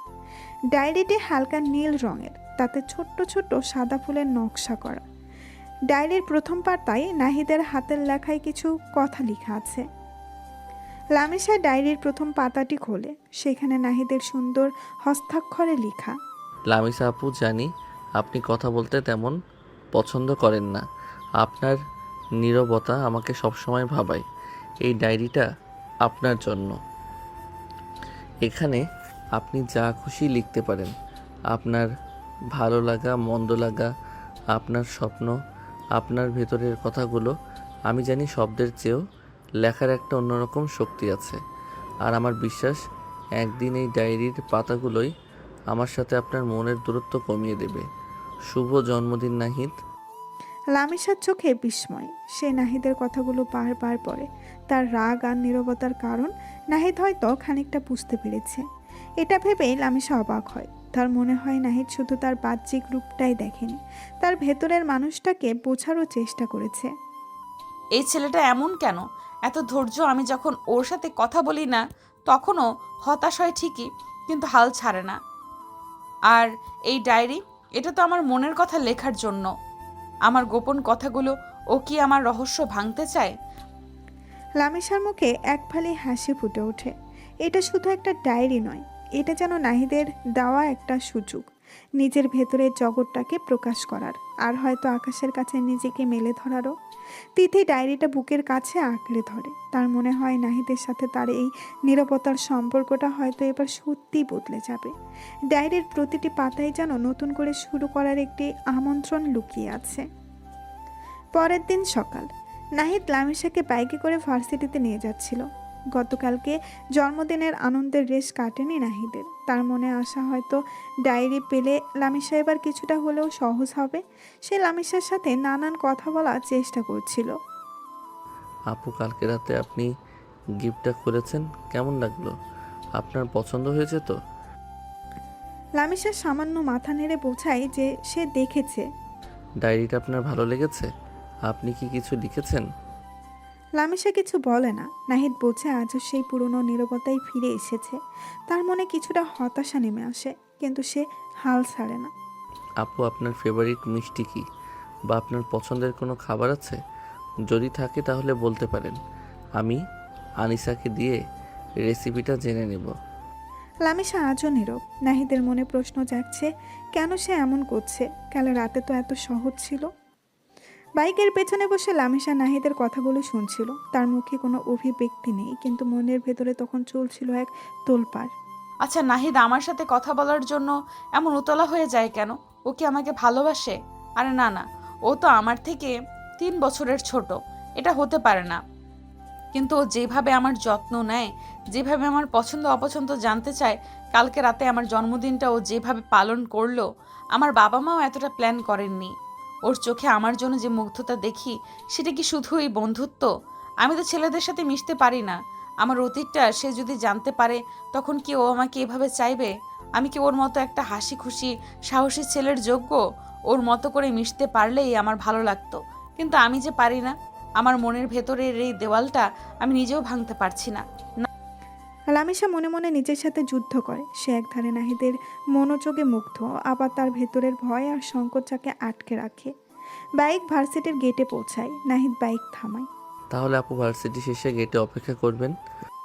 লামিসা শুধু মাথা নাড়িয়ে ক্লাসরুমের দিকে চলে যায়। নাহিদ বাইক পার্ক করে তার বন্ধুদের দিকে যায়। তার মনে আজও সেই একই প্রশ্ন, লামিসার নীরবতার পেছনে আসল কারণটা কি? সেদিন ভার্সিটি থেকে ফিরে নাহিদ আর থাকতে পারল না। লামিসার নীরবতা যেন তার মনের সব ধৈর্য কেড়ে নিয়েছে। সে তৎক্ষণাৎ বন্ধুদের গ্রুপ কল দেয়। দোস্তরা, আমি আর পারছি না। আমি লামিসা আপুকে প্রপোজ করতে চাই।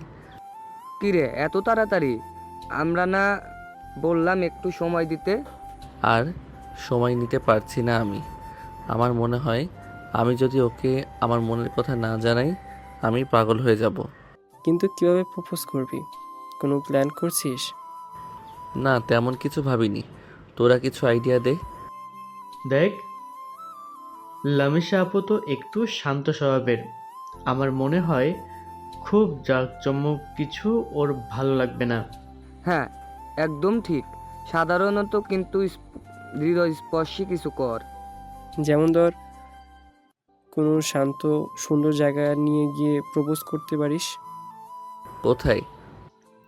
ভার্সিটির পাশে লেকটা কেমন হয়? রাতের বেলায় লাইটিংয়ের ব্যবস্থা করলে বেশ রোমান্টিক লাগবে। লেকটা খারাপ না, কিন্তু আর কি করা যায়? তুই বরং ওকে একটা চিঠি লেখ, তোর মনের সব কথা খুলে বল। আর চিঠি শেষে প্রপোজ করিস। হ্যাঁ, এটা ভালো আইডিয়া। আমি একটা চিঠি লিখব, আর তোরা লেকের আশেপাশে লাইটিংয়ের ব্যবস্থা করবি। আর ব্যাকগ্রাউন্ডে হালকা কোনো গান বাজলে কেমন হয়? তোরা সব সামলাতে পারবি তো? নিশ্চিন্ত থাক, আমরা আছি তোর পাশে। নাহিদ মনে মনে প্রপোজালের একটা ছক তৈরি করে। লেকের শান্ত পরিবেশ, নিজের লেখা একটি চিঠি আর বন্ধুদের সাহায্য, সব কিছু মিলিয়ে সে তিথির মনে ভালোবাসার দোলা দিতে চায়। নাহিদ কি পারবে তার ভালোবাসার কথা লামিসার কাছে পৌঁছে দিতে? তার লামিসা কি নাহিদের প্রস্তাবে রাজি হবে? আরে আমি তো আর অপেক্ষা করতে পারছি না, চলুন তাড়াতাড়ি দেখি সামনে কি হয়। দৃশ্য পরিবর্তন হয় পরের দিন সকালে। নাহিদ লামিসা নিয়ে ভার্সিটির দিকেই যাচ্ছে। গতকাল রাতের আলোচনা তখনও নাহিদের চোখে মুখে লেগে আছে। তার মনে আছে এক নতুন সাহস। সে সিদ্ধান্ত নিয়েছে আজই লামিসাকে তার মনের কথা বলবে। সে লামিসাকে নিয়ে সোজা তাদের ভেন্যুতে চলে যায়। লামিসা কিছুটা অবাক হয়। লামিসা কিছু বলতে যাবে, তখনই নাহিদ বলে ওঠে, আপু, একটা কথা বলতে চাই। জানি না আপনি কি ভাববেন, কিন্তু আমি আপনাকে খুব পছন্দ করি।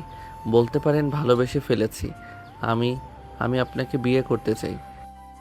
নাহিদের কথা শুনে লামিসা যেন বর্জাহত হয়। তার মুখ ফ্যাকাশে হয়ে যায়। বাইকটা একটু থেমে গেলে সে ধীরে ধীরে নেমে আসে। নাহিদের চোখে তখন তীব্র জিজ্ঞাসা, কি হলো আপু, কিছু বলছেন না যে? না নাহিদ, আমি পারবো না। কেন আপু, কেন পারবেন না? না নাহিদ, আমি পারবো না। তুমি আমার থেকে 3 বছরের ছোট। তাছাড়া আমি... কি হলো বলো, আমি কি? না নাহিদ, আমি বলতে পারবো না। লামিসা কথাটি বলে দ্রুত হেঁটে চলে যেতে চায়। তখনই নাহিদ লামিসার হাত ধরে ফেলে। নাহিদ, আমার হাত ছাড়ো। না, তোমাকে আজকে বলতেই হবে কি সেই কারণ, যার কারণে তুমি আমাকে গ্রহণ করবে না। না নাহিদ, আমি বলতে পারবো না। আমার হাত ছাড়ো।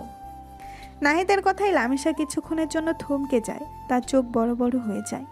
নাহিদের যেয়ে তার ধীরতা তাকে বিচলিত করে তোলে। লামিসা তখন কান্নায় ভেঙে পড়ে। নাহিদ লামিসাকে বাইকের পাশে একটি বেঞ্চে বসায়। ততক্ষণে দূরে দাঁড়িয়ে থাকা তার বন্ধুরা রাতুল, সিয়াম আর রনিও এগিয়ে এসেছে। তারা পরিস্থিতি বুঝতে পেরে চুপচাপ দাঁড়িয়ে থাকে। লামিসা কাঁদতে কাঁদতে বলতে শুরু করে, আমি একজনকে নিজের জীবনের চেয়েও বেশি ভালোবাসতাম। আমার রিলেশনটা 2 বছরের ছিল। আমি আমার পরিবারকেও জানিয়েছিলাম, তারাও মেনে নিয়েছিল। আমাদের দিন ভালোই যাচ্ছিল। আমরা দুজন দুজনকে কথা দিয়েছিলাম যে আমরা দুজন দুজনকে বিয়ে করব। তারপর যখন বিয়ের আর 1 মাস বাকি ছিল, তখন থেকে ও আমায় মাঝে মাঝে বলতো তার বন্ধুর বাসায় যাওয়ার জন্য, হোটেলে যাওয়ার জন্য। আমি বারণ করলেও বলতো বিয়ে তো করবই। একদিন ও আমাকে ওর বাড়িতে নিয়ে গেছিল। আমি মনে করেছিলাম বাড়িতে ওর বাবা মাও আছে, কিন্তু বাড়িতে কেউ ছিল না। তখন ও আমার সাথে জোরাজোরি করতে থাকে। তখন আমি ওকে ধাক্কা দিয়ে সরিয়ে ওকে রুম দিয়ে লক করে পালিয়ে আসি। পরে ও আমাকে বিয়ে করেনি, অন্য একজনকে বিয়ে করেছে। আমি ওকে অনেক বলেছিলাম, কিন্তু ও আমার কথা একবারও মানেনি। সেদিন সিদ্ধান্ত নিয়েছিলাম যে কখনো বিয়ে করব না। আসলে সেদিনের পর থেকে আমার সব ছেলেদের উপর থেকে বিশ্বাসই উঠে গিয়েছে। তাই আমি কোনো ছেলের সাথে কথা বলি না। তুমি হয়তো বুঝতে পেরেছো নাহিদ, তুমি অনেক ভালো ছেলে। তুমি আমার থেকে আরও অনেক ভালো মেয়ে পাবে। আমার পেছনে তোমার মূল্যবান সময় নষ্ট করো না। এটা বলেই লামিসা সেখান থেকে কাঁদতে কাঁদতে চলে যায়। নাহিদ সেখানে হতবাক হয়ে বসে পড়ে। তার চোখ দিয়ে শুধু জল গড়িয়ে পড়ছে। লামিসার জীবনের এই অন্ধকার অতীত তাকে গভীরভাবে নাড়া দেয়। নাহিদের বন্ধুরা তার পাশে এসে বসে। তারা জানে এই মুহূর্তে নাহিদের কতটা কষ্ট হচ্ছে। দোস্ত, এমনটা নয়। সব সম্পর্ক এরকম হয় না। তুই ভেঙে পড়িস না। লামিসা আপু খুব কঠিন একটা সময়ের মধ্য দিয়ে যাচ্ছে। হ্যাঁ রে নাহিদ, ওর প্রতি তো আরও বেশি সহানুভূতি দেখা। এই মুহূর্তে ওকে তোর পাশে দরকার। ওর বিশ্বাস ভেঙে গেছে। দেখ, লামিসা আপু তোকে সব কথা বলেছে। এটাতে বোঝা যায় ও তোকে কতটা বিশ্বাস করে। তুই ওকে সময় দে, ধীরে ধীরে ওর মন থেকে এই ভয়টা মুছে যাবে। আজকে যদি না বলো তাহলে আমি সুইসাইড করব। আমি আর এই জীবন রাখবো না। কি হলো বলো? কিন্তু আমি কি পারবো ওর এই কষ্ট দূর করতে? ওর উপর যে আঘাতটা এসেছে সেটা তো খুব গভীর। আমি ওকে বোঝাতে চাই সব ছেলে এরকম হয় না। পারবি দোস্ত, তোর ভালোবাসা যদি সত্যি হয় তাহলে পারবি। ওর পাশে থাক। ওকে বল যে তুই ওর অতীত নিয়ে বিচার করবি না, শুধু ওর বিশ্বাসটা ফিরিয়ে আনার চেষ্টা কর। বন্ধুদের কথায় নাহিদ কিছুটা সান্ত্বনা পায়। সে জানে এই পথটা কঠিন হবে, কিন্তু লামিসাকে সে কোনোভাবেই হারাতে চায় না। তার মনে এখন লামিসার প্রতি আরও বেশি ভালোবাসা আর এক অদম্য জেদ কাজ করছে। নাহিদ কি পারবে লামিসার মনে আবার বিশ্বাস ফিরিয়ে আনতে এবং তার অতীতকে ভুলিয়ে দিতে? তাদের সম্পর্ক কি এই কঠিন পরীক্ষা পেয়ে আরও মজবুত হবে? দর্শক, আমি কত কি আশা করেছিলাম, কিন্তু সব তো দেখে আমার চিন্তার উল্টোটা হলো। আচ্ছা, চলুন দেখি সামনে কি হয়। লামিসা চলে যাওয়ার পর নাহিদ তখনও বেঞ্চে বসেছিল। তার মাথা ঘুরছিল। লামিসার বলা প্রতিটি কথা, রাগ, কষ্ট, হতাশা সব কিছুই মিলেমিশে একাকার হয়ে যাচ্ছিল। কিন্তু পরক্ষণেই তার মনে একটা জেদ জন্ম নেয়। নাহিদ হঠাৎ দাঁড়িয়ে পড়ে, মনে মনে দৃঢ়তার সাথে বলে, না না, আমি তোর বয়স অতীত কিছু দেখে ওকে ভালোবাসিনি। আমি তো ওকে দেখেই ভালোবাসি। তাহলে এখন কি আমি সরে যাব? না, প্রশ্নই আসে না। আমার ভালোবাসা কি এতই ঠুনকো যে একটা অতীত ঘটনা আমাকে থামিয়ে দেবে? আমি লামিসার মন থেকে সব ভয়, অবিশ্বাস দূর করবই। ও বিশ্বাস হারিয়েছে, আমি ওকে আবার বিশ্বাস করতে শেখাবো। তারপর তখনই নাহিদ তার বাড়ির উদ্দেশ্যে রওনা হয়। বাড়িতে এসে নাহিদ সোজা তার রুমে চলে যায়। ওয়াশরুম থেকে বেরিয়ে নিজেকে আবার আগের মতো করে নেয়। তার চোখে এখন নতুন দৃঢ়তা, নতুন সংকল্প। পরের দিন সকালে নাহিদ বাইক নিয়ে দাঁড়িয়ে আছে লামিসার বাড়ির সামনে। লামিসা বাড়ি থেকে বেরিয়ে নাহিদকে দেখে অনেকটা অবাক হয়। সে মনে করেছিল নাহিদ হয়তো আর তার সাথে তেমন কথাবার্তা বা দেখা করবে না, কিন্তু ঘটল সেটার উল্টোটা। লামিসা কিছু না বলে নাহিদের বাইকের পেছনে বসে পড়ে। নাহিদ তখন সোজা ভার্সিটিতে না গিয়ে একটি পার্কে চলে যায়। নাহিদ, আমরা এখানে কেন এসেছি? আমরা এখানে এসেছি কিছু কথা বলার জন্য। এমন কিছু কথা যা ভার্সিটির কোলাহলে বা রাস্তার ভিড়ে বলা সম্ভব নয়। লামিসা আপু, আমি জানি কালকে আপনি খুব কষ্টের একটা কথা বলেছেন, আর আমি এটাও জানি এই অভিজ্ঞতার পর ছেলেদের উপর থেকে আপনার বিশ্বাস উঠে গেছে, কিন্তু সব ছেলে একরকম হয় না। আমি জানি নাহিদ, কিন্তু আমার পক্ষে আর কাউকে বিশ্বাস করা সম্ভব নয়। আমার আর কাউকে ভালোবাসার মতো সাহস নেই। সাহস নেই, কিন্তু বিশ্বাস তো আছে। আমি কি আপনার বন্ধু নই? একজন বন্ধু হিসেবে কি আপনার পাশে থাকতে পারি না? আমি আপনার কাছ থেকে কোনো রকম প্রেম বা ভালোবাসা চাইছি না, শুধু আপনার বিশ্বাসটা ফিরে পেতে চাই। আমাকে কি সেই সুযোগটুকু দেবেন না? কিন্তু কেন নাহিদ, কেন তুমি আমার পেছনে এত সময় নষ্ট করছো? আমার মতো একটা মেয়েকে মাপ আপনার মতো ভালো মেয়ে পাওয়া খুব কঠিন। আপনি হয়তো আপনার অতীত দিয়ে নিজেকে বিচার করছেন, কিন্তু আমি আপনাকে আপনার অতীত দিয়ে বিচার করি না। আমি আপনাকে লামিসা হিসেবে চিনি, যে সুন্দর মনের একজন মানুষ। আপনি যে কষ্ট পেয়েছেন সেটা আমি বুঝি, আর আমি আপনার সেই কষ্ট কমাতে চাই। আপনি শুধু আমাকে বিশ্বাস করুন। লামিসা নাহিদের দিকে তাকিয়ে থাকে। তার চোখ তখন সংশয় আর এক অজানা অনুভূতি। নাহিদের কথাগুলো তার মনের গভীরে আঘাত করে। সে বোঝে নাহিদের ভালোবাসাটা হয়তো অন্যরকম। পার্কে তখন পাখির কিচিরমিচির আর মৃদু বাতাস বইছে, তা তাদের কথোপকথন আরও গভীরতা দিচ্ছিল। পার্কে কিছুক্ষণ হাঁটাচলা করে নাহিদ আর লামিসা ভার্সিটিতে না গিয়ে সোজা বাড়ির দিকে রওনা দেয়। সারাটা পথ নাহিদ লামিসাকে বোঝানোর চেষ্টা করে আর লামিসা তার কথাগুলো চুপচাপ শোনে। তার মুখের কঠোরতা যেন কিছুটা কমেছে, চোখ লেগে আছে এক অব্যক্ত বেদনা। নাহিদ নিজের বাড়ি এসে দেখে তার বাবা আজকে বাড়িতেই আছেন। নাহিদ তখন তার মাকে ডাক দেয়। তার মা আসলে সে তাকে বাবার পাশে বসতে দেয়। মা, বাবা, আমি তোমাদের একটা গুরুত্বপূর্ণ কথা বলতে চাই। আমি লামিসাকে ভালোবাসি এবং তাকে বিয়ে করতে চাই। নাহিদের কথা শুনে তার মা বাবা চমকে ওঠেন। তুই কি তোর রহমান আঙ্কেলের মেয়ের কথা বলছিস? হ্যাঁ মা। না, এটা আমি মানতে পারবো না। লামিসা তোর থেকে প্রায় 3 বছরের বড়। বাবা, ভালোবাসা কি বয়স দেখে হয়? আমি তো লামিসাকে তার বয়স দেখে ভালোবাসিনি। আমি ওকে দেখেই ভালোবেসেছি। ওর সাথে আমার আত্মার টান। ওর যে কষ্ট আছে, যে অতীত আছে, আমি সেটা জানি। আর আমি ওকে সেই সব কিছু থেকে মুক্তি দিতে চাই। আমি ওর পাশে থাকতে চাই। ওকে আবার বিশ্বাস করতে শেখাতে চাই। ওর সব আঘাত আমি মুছে দিতে চাই বাবা। না, তুই যাই বলিস এটা আমি মেনে নেব না। বাবা, আমার স্বপ্নটা তো তোমাদের কাছে অজানা নয়। সেই ছোটবেলা থেকে আমি আমার স্বপ্নের রাজকন্যার কথা বলে আসছি। আজ যখন তাকে খুঁজে পেয়েছি, তার পাশে থাকার সুযোগ পেয়েছি, তখন তোমরা কেন বাধা দিচ্ছ? আমার সমস্ত স্বপ্ন, আমার সব চাওয়া পাওয়া এখন লামিসাকে ঘিরে। আমি ওকে ছাড়া বাঁচতে পারবো না বাবা। যদি লামিসা আমার না হয়, তাহলে আমি সারা জীবন একা থাকবো, বিয়ে করব না। নাহিদের কথায় নাহিদের বাবা হঠাৎ হেসে ওঠেন। নাহিদের মাও হেসে ওঠেন। কি ব্যাপার, তোমরা হাসছো কেন? আমি কি কোনো হাসার কথা বলেছি? আরে গাধা, আমি আর রহমান মিলে আগেই তোদের বিয়ে ঠিক করে রেখেছিলাম। ভাবছিলাম তোদের ভার্সিটি শেষ হলেই তোদের বিয়ে দিয়ে দেব, কিন্তু এখন যেহেতু তোরা চাইছিস, তাহলে আর দেরি করব না। আমি এখনই রহমানকে কল করছি। নাহিদ আনন্দে লাফিয়ে ওঠে। সে খুশিতে তার বাবা মাকে জড়িয়ে ধরে। তারপর শুরু হয় দুই বাড়ির বিয়ের ধুম। এদিকে লামিসা অনেকবার তার বাবা মাকে বোঝানোর চেষ্টা করেছে। প্লিজ, আমি এই বিয়ে করতে চাই না। আর একটা কথাও নয়। আর একবার যদি বিয়ে করবো না বলিস, তাহলে আমার মরা মুখ দেখবি। লামিসাও তখন থেকে চুপ। তার পরিবারের এই সিদ্ধান্তে সে যেন অসহায়। তার মনের ভেতরে পুরো কষ্ট আর নতুন আশঙ্কা দ্বন্দ্ব চলছে। দুই বাড়ি সাজানো শুরু হয়ে গিয়েছে। আনন্দের আবহাওয়া ছড়িয়ে পড়েছে চারিদিকে। সেদিন আনিশা লামিসাদের বাড়িতে যায়। আনিশা লামিসার পাশে বসে কপট হাসি দিয়ে বলে, কি আপু, কেমন লাগছে? সব জায়গায় তো দেখি তোমার ছবি ঝুলছে। আমার ভাইয়াকে তো পেয়ে গেছো, এখন বুঝি আর রাগ করা চলবে না। আনিশা লামিসার গালে আলতো করে টোকা দেয়। লামিসার মুখে তখনও তেমন কোনো উচ্ছ্বাস নেই।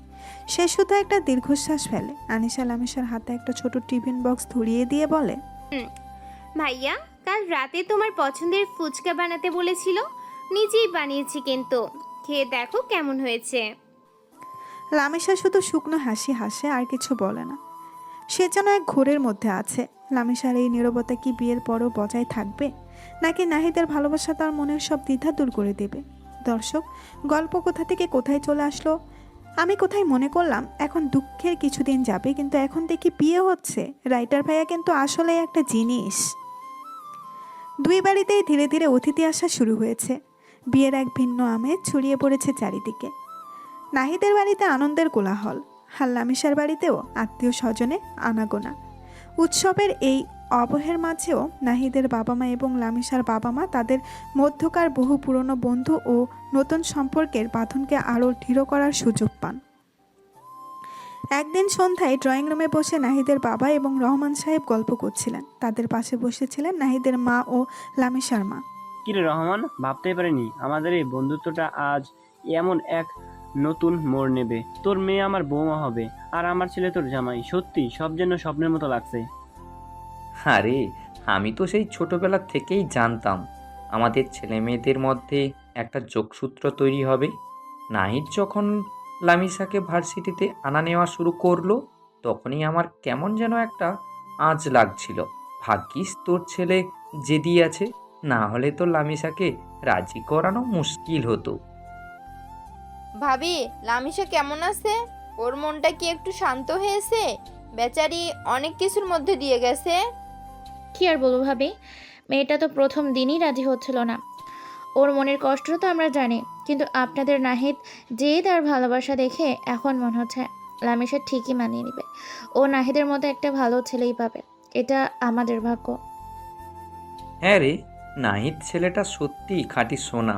লামিসার অতীতে যে কষ্ট ছিল সেটা জেনে শুনেও ও লামিসাকে ছাড়তে চায়নি।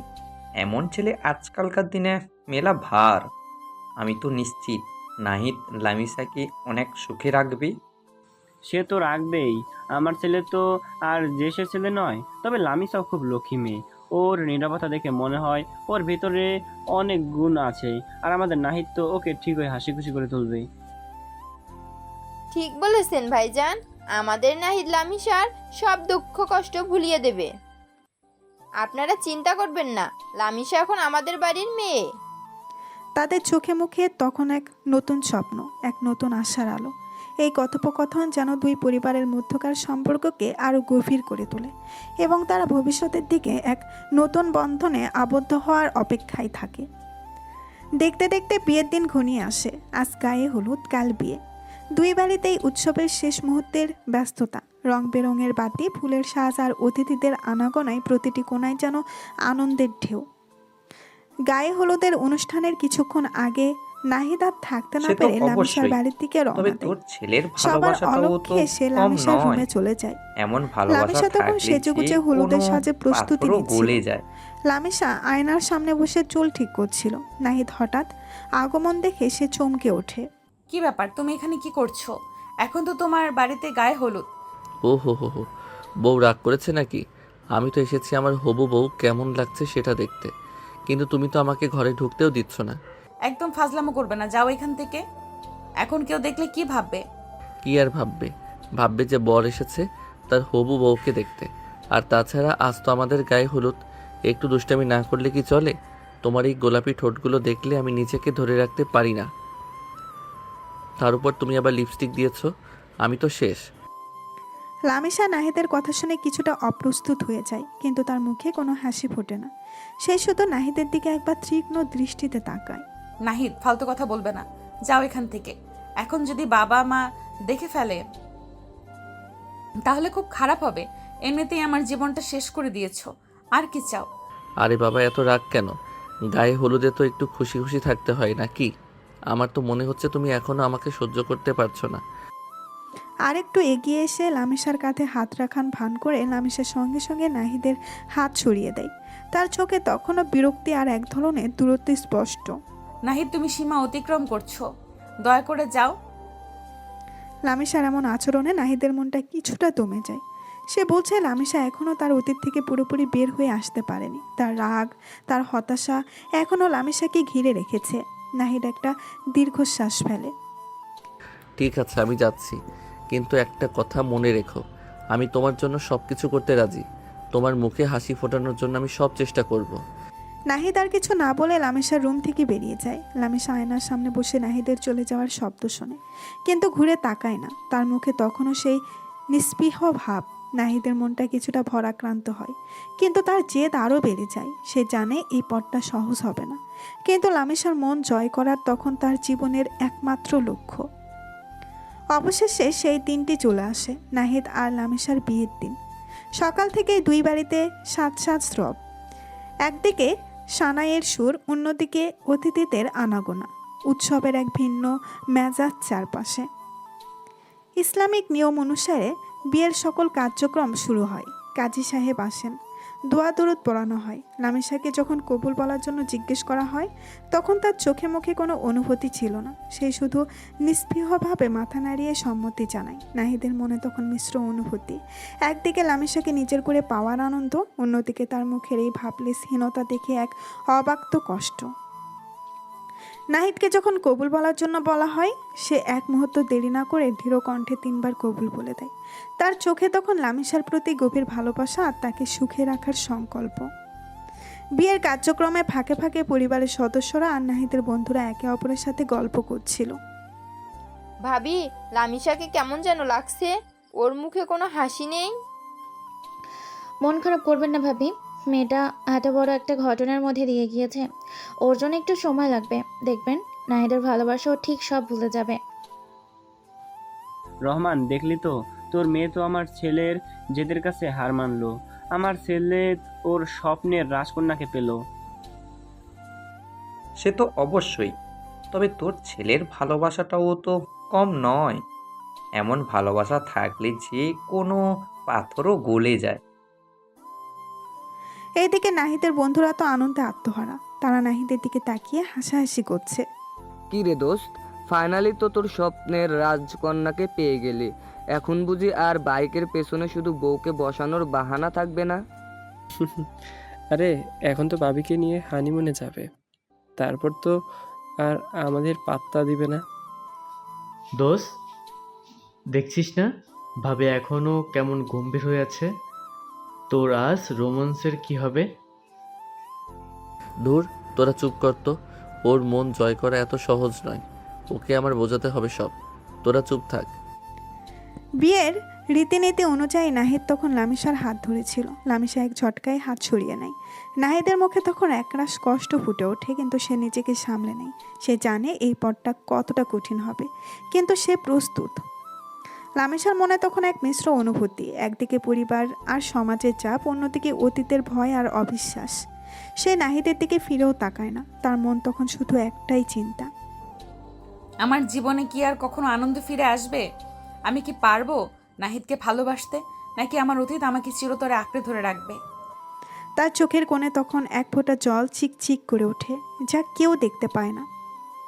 বিয়ের সকল কাজ শেষে রাত গভীর হলে নাহিদ বাসর ঘরে প্রবেশ করে। ঘরের মৃদু আলোয় লামিসা একটি লম্বা ঘোমটা দিয়ে খাটে বসেছিল। নাহিদ ধীর পায়ে এগিয়ে গিয়ে লামিসার সামনে বসে। তার চোখে গভীর ভালোবাসা আর একরাশ আশা। নাহিদ যখন লামিসার হাত ধরতে যাবে, তখনই লামিসা হাত সরিয়ে নেয়। কি হয়েছে লামিসা, তুমি এমন চুপ করে আছো কেন? না নাহিদ, আমি তোমাকে স্বামীর অধিকার দিতে পারবো না। তুমি আমাকে আমার ইচ্ছার বিরুদ্ধে গিয়ে বিয়ে করেছো। আমি এই বিয়েতে রাজি ছিলাম না। তুমি কি বলছো না আমি আর কাউকে ভালোবাসতে পারবো না? আমার পক্ষে এটা সম্ভব নয়। তুমি কেন এমন করলে? কেন আমাকে জোর করলে? লামিসা প্লিজ, এভাবে বলো না। আমি জানি তোমার মনে অনেক কষ্ট, অনেক ভয়। আমি তোমাকে জোর করে বিয়ে করিনি লামিসা। তুমি তো জানো আমাদের বাবা মায়েরা এই সম্পর্কটা চেয়েছেন, আর আমার ভালোবাসাটা হয়তো তোমাকে রাজি করাতে পারিনি। আমি হয়তো তোমাকে বোঝাতে পারিনি, কিন্তু আমি তোমাকে ভালোবাসি লামিসা। তুমি আমার স্বপ্নের রাজকন্যা। আমি তোমার সব কষ্ট ভুলিয়ে দিতে চাই। আমাকে একটা সুযোগ দাও লামিসা। আমি তোমাকে কোনো দিন কষ্ট দেব না, কোনো দিন তোমার চোখের জল ফেলতে দেব না। শুধু আমাকে তোমার পাশে থাকার অনুমতিটুকু দাও। নাহিদ, তোমার কথাগুলো আমার কাছে গুরুত্বহীন। আমি তোমার সাথে থাকতে চাই না। আমাকে আমার মতো থাকতে দাও। তুমি এখান থেকে চলে যাও। আমি তোমার সাথে এক ছাদের নিচে থাকতে পারবো না। তুমি বোঝো না আমার কষ্টটা?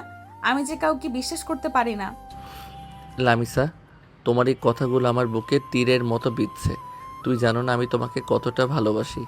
সেই ছোটবেলা থেকে আমি তোমার মুখটা স্বপ্নে দেখেছি, তোমাকেই খুঁজে বেরিয়েছি। তুমি আমার সব স্বপ্ন, আমার সব অস্তিত্ব। তোমার এই নীরবতা, তোমার এই প্রত্যাখ্যান আমি সহ্য করতে পারছি না। তোমার সব কষ্ট, সব আঘাত তুমি আমার উপর দিয়ে দাও, আমি সেগুলো বয়ে বেড়াবো। তবুও তোমাকে ছেড়ে যাব না। আমি তোমাকে জোর করে স্বামী হিসেবে মেনে নিতে বলছি না। শুধু আমাকে তোমার পাশে থাকার সুযোগটা দাও। আমাকে বন্ধু হিসেবে, একজন বিশ্বাসী মানুষ হিসেবে তোমার পাশে থাকতে দাও। আমি জানি তুমি ভয়ে আছো, কিন্তু আমি তোমার সব ভয় দূর করে দেব। প্লিজ লামিসা, আমাকে বিশ্বাস করো। নাহিদ তখন লামিসাকে আর কিছু বলার সুযোগ না দিয়ে খাট থেকে একটি বালিশ নিয়ে সোফায় শুয়ে পড়ে। Good night. আর সরি, আমি আপনাকে জোর করে বিয়ে করেছি, পারলে আমাকে ক্ষমা করে দিয়েন। নাহিদ সঙ্গে সঙ্গে ঘুমিয়ে পড়ে। লামিসা তখনও থমকে বসেছিল। নাহিদের সেই কথাগুলো এখনও তার কানে বাজছিল। আমি তোমাকে জোর করে বিয়ে করিনি লামিসা, তুমি আমার স্বপ্নের রাজকন্যা। তোমার সব কষ্ট, সব আঘাত তুমি আমার উপর দিয়ে দাও। লামিসা বুঝতে পারে যে নাহিদ সত্যিই তাকে অনেক ভালোবাসে, কিন্তু সে প্রতিবারই তাকে কষ্ট দিয়েছে। লামিসা তখন মনে মনে বলে, আমি কেন ওকে এভাবে কথা বললাম? ও তো শুধু আমাকে ভালোবাসে, আমি ওর ভালোবাসা দেখতে পাচ্ছিলাম না কেন? আমার অতীতটা আমাকে অন্ধ করে রেখেছে। ও আমাকে সব কষ্ট ভুলিয়ে দিতে চায়, আর আমি ওকে কতটা কষ্ট দিচ্ছি। ও আমার জন্য এত কিছু করেছে, আমার জন্মদিনের সারপ্রাইজ দিয়েছে, আমার পাশে থাকতে চাইছে, আর আমি শুধু ওকে ফিরিয়ে দিচ্ছি। ওর চোখে এত কষ্ট কেন? রাত 1টার দিকে কিছু একটার আওয়াজে নাহিদের ঘুম ভেঙে যায়। নাহিদ অনুভব করে তার পা ভিজে গিয়েছে। সে ধরফর করে উঠে দেখে লামিসা তার পা ধরে কান্না করছে। নাহিদ তখনই উঠে বসে। আরে তুমি কাঁদছো কেন লামিসা, কি হয়েছে তোমার? নাহিদ, আমাকে ক্ষমা করে দাও। আমি অনেক বড় ভুল করেছি। আমি তোমাকে ভুল বুঝেছিলাম। আমি আমি তোমার সাথে খুব খারাপ ব্যবহার করেছি। আমার সব বিশ্বাস ভেঙে গেছিল, তাই আমাকে ক্ষমা করে দাও নাহিদ। আমি খুব লজ্জিত। আরে এভাবে কান্নার কি আছে? আমি তোমার উপর রাগ করিনি। আমি জানতাম তুমি বুঝতে পারবে। তোমার কষ্টটা আমি বুঝি। প্লিজ কান্না থামাও। নাহিদ তখন লামিসাকে উঠিয়ে তার পাশে বসায়। লামিসা তখনও কাঁদছিল আর নাহিদের কাছে বারবার ক্ষমা চাচ্ছিল। নাহিদ তখন লামিসাকে কান্না বন্ধ করতে বলে, কিন্তু লামিসা কেঁদেই চলেছে। তখন নাহিদ হঠাৎ লামিসাকে কোলে নিয়ে নেয়। লামিসা চমকে ওঠে। লামিসা কিছু বলতে যাবে, তখনই নাহিদ লামিসার ঠোঁটে ঠোঁট ডুবিয়ে দেয়। লামিসা চোখ বড় বড় করে ফেলে। সে এমন কিছু আশা করেনি, কিন্তু তারপরেও সে নাহিদকে বাধা দেয় না। নাহিদের উষ্ণ স্পর্শ আর ভালোবাসার পরশে লামিসার ভেতরে বরফ যেন গলতে শুরু করে। তার চোখের জল ধীরে ধীরে শুকিয়ে আসে। সেও নাহিদের ভালোবাসার ডাকে সাড়া দেয়। তাদের ঠোঁটের স্পর্শে যেন সব অভিমান, সব কষ্ট মুছে যায়। তাদের মধ্যকার দূরত্ব যেন এক নিমেষেই ঘুচে যায়। নাহিদ লামিসাকে খাটে শুয়ে দিয়ে তার উপরে উঠে তাকে কিস করতে থাকে। তারপর যখনই একে অপরের বাহু ধরে আবদ্ধ হয়, লামিসা তখন একটু আওয়াজ করতে যাবে, তখনই নাহিদ তার ঠোঁটচোরা দখল করে নেয়। লামিসার এতদিনকার চাপা রাগ, ভয় আর কষ্ট যেন নাহিদের ভালোবাসায় বিলীন হয়ে যায়। তারা একে অপরের সান্নিধ্যে খুঁজে পায় এক নতুন আশ্রয়, এক নতুন জীবন। সেই রাতে বাসর ঘর হয়ে উঠে তাদের নতুন সম্পর্কের এক নীরব সাক্ষী, যেখানে ভালোবাসা আর বিশ্বাস একে অপরকে দৃঢ়ভাবে আঁকড়ে ধরে। পরের দিন সকালে এক নতুন ভোরের আলো যখন ঘরে উকি দেয়, নাহিদের ঘুম ভাঙে। চোখ খুলে সে দেখে লামিসা তার গলা জড়িয়ে ধরে পরম নির্ভরতায় ঘুমিয়ে আছে। লামিসার মুখটা দেখে নাহিদের মনটা শান্তিতে ভরে যায়। সে আলতো করে লামিসার কপালে চুলগুলো সরিয়ে দেয়, তারপর তার কপালে একটা গভীর চুমু এঁকে দেয়। তখনই লামিসার ঘুম ভেঙে যায়। এত সকালে উঠে গেছো? তোমার মুখের দিকে তাকিয়ে ঘুমিয়ে থাকা যায় নাকি? দেখতে দেখতেই তো সব সকাল হয়ে যায়। তুমি খুব দুষ্ট। লামিসা লজ্জায় নাহিদের বুকে মুখ গুজে দেয়। নাহিদ লামিসার চুলে হাত বুলাতে বুলাতে বলে, দুষ্ট তো হবই। এত সুন্দর একটা বউ পাশে থাকলে কি আর সাধু হয়ে থাকা যায়? এখন বলো কেমন লাগছে? কাল রাতে অনেক কেঁদেছ তো। তুমি পাশে থাকলে আর কোনো কষ্ট থাকে না। আমার মনে হচ্ছে আমি আবার নতুন করে বাঁচতে শিখেছি। তোমাকে ধন্যবাদ নাহিদ। ধন্যবাদ কিসের? আমি তো শুধু আমার ভালোবাসাটা তোমাকে ফিরিয়ে দিয়েছি। এখন থেকে তোমার মুখে আমি সব সময় হাসি দেখতে চাই। কোনো কষ্ট, কোনো ভয় যেন তোমাকে ছুঁতে না পারে। আমি জানি তুমি পারবে নাহিদ। আমি তোমাকে বিশ্বাস করি। হ্যাঁ, এই বিশ্বাসটাই সবচেয়ে জরুরি। আমি তোমাকে কথা দিচ্ছি, আমি তোমার হাত সারা জীবন ধরে রাখবো। তোমার জীবনের সব অন্ধকার দূর করে দেব। আমরা একসাথে পথ চলবো, একে অপরের শক্তি হয়ে। আমি তোমার সাথেই থাকতে চাই নাহিদ, সব সময়। তাদের চোখে তখন নতুন স্বপ্নের আলো। বাসর রাতে ভুল বোঝাবুঝি, কষ্ট আর দীর্ঘশ্বাসের পর এই সকালটা যেন তাদের জীবনে এক নতুন অধ্যায়ের সূচনা করে। নাহিদের দৃঢ় ভালোবাসা আর লামিসার ভেঙে যাওয়া বিশ্বাসকে আবার জোড়া লাগানোর ক্ষমতা তাদের সম্পর্ককে এক অন্য মাত্রায় পৌঁছে দেয়। তারা একে অপরের সান্নিধ্যে আরও কিছুক্ষণ কাটিয়ে দেয়। হালকা হাসাহাসি, খুনসুটি আর ভালোবাসার সংস্পর্শে তাদের নতুন জীবনের প্রথম সকালটা আরও মধুময় হয়ে ওঠে। নাহিদের বুকে মাথা রেখে লামিসা তার জীবনের সব ভয় আর অনিশ্চয়তাকে ভুলে এক নতুন ভবিষ্যতের স্বপ্ন দেখতে শুরু করে। দর্শক, আজকের গল্পটি আমাদের অনেক কিছু শেখার। ভালোবাসার গভীরতা বয়স বা অতীতের অভিজ্ঞতা দিয়ে মাপা যায় না। আসল ভালোবাসা ধৈর্য, বিশ্বাস আর বোঝাপড়ার মাধ্যমেই গড়ে ওঠে। জীবনের কঠিন অভিজ্ঞতা মানুষকে কঠোর করলেও প্রকৃত ভালোবাসা সেই কষ্ট দূর করে নতুন করে বাঁচতে শেখায়। জেদ ও আত্মবিশ্বাস থাকলে যে কোনো কঠিন পরিস্থিতিতেও জয়ী হওয়া সম্ভব। সম্পর্ক ভাঙলে সব পুরুষের উপরই বিশ্বাস হারানো ঠিক নয়। ভালো মানুষের অস্তিত্ব সবসময় থাকে। পরিবারের সমর্থন এবং বিশ্বাস সম্পর্কে ভেতরে আরও মজবুত করে তোলে। পাশের বাড়ির রাগে মেয়ের মিষ্টি ভালোবাসার গল্পটি নাহিদ ও লামিসায় ভালোবাসা এক আবেক্ষণ চায়নি, যেখানে নাহিদ তার স্বপ্নের রাজকন্যা লামিসাকে খুঁজে পায়। লামিসার জীবনের এক ভয়াবহ অতীত তাকে নীরব ও অবিশ্বাসী করে তোলে, কিন্তু নাহিদের অক্লান্ত চেষ্টা, দৃঢ় আত্মবিশ্বাস আর নিঃস্বার্থ ভালোবাসা ধীরে ধীরে লামিসার মনের সব বাধা ভেঙে দেয়। তাদের সম্পর্ককে প্রমাণ করে যে প্রকৃত ভালোবাসা সব বাধা অতিক্রম করে জীবনের নতুন অর্থ ফিরিয়ে আনতে পারে। এই গল্পটি বিশ্বাস, ধৈর্য এবং ভালোবাসার জয়কে তুলে ধরে। প্রিয় দর্শক, আমাদের গল্পটা কেমন লাগলো? নাহিদ আর আমার ভালোবাসার এই পথ চলা আপনাদের মন ছুঁয়ে গেছে তো? আমার বিশ্বাস আমার কষ্ট আর নাহিদের ভালোবাসার জেদ হয়তো আপনাদের কিছুটা হলেও শেখাতে পেরেছে। আপনাদের অনুভূতিগুলো কমেন্ট করে জানান। গল্পটা ভালো লাগলে সবাই লাইক দিন, বন্ধুদের সাথে শেয়ার করুন। আর এমন আরও সুন্দর সুন্দর গল্প পেতে আমাদের চ্যানেলটি সাবস্ক্রাইব করে পাশে থাকুন। আপনাদের ভালোবাসা আমাদের এগিয়ে চলার অনুপ্রেরণা। সবাইকে ধন্যবাদ। সমাপ্ত।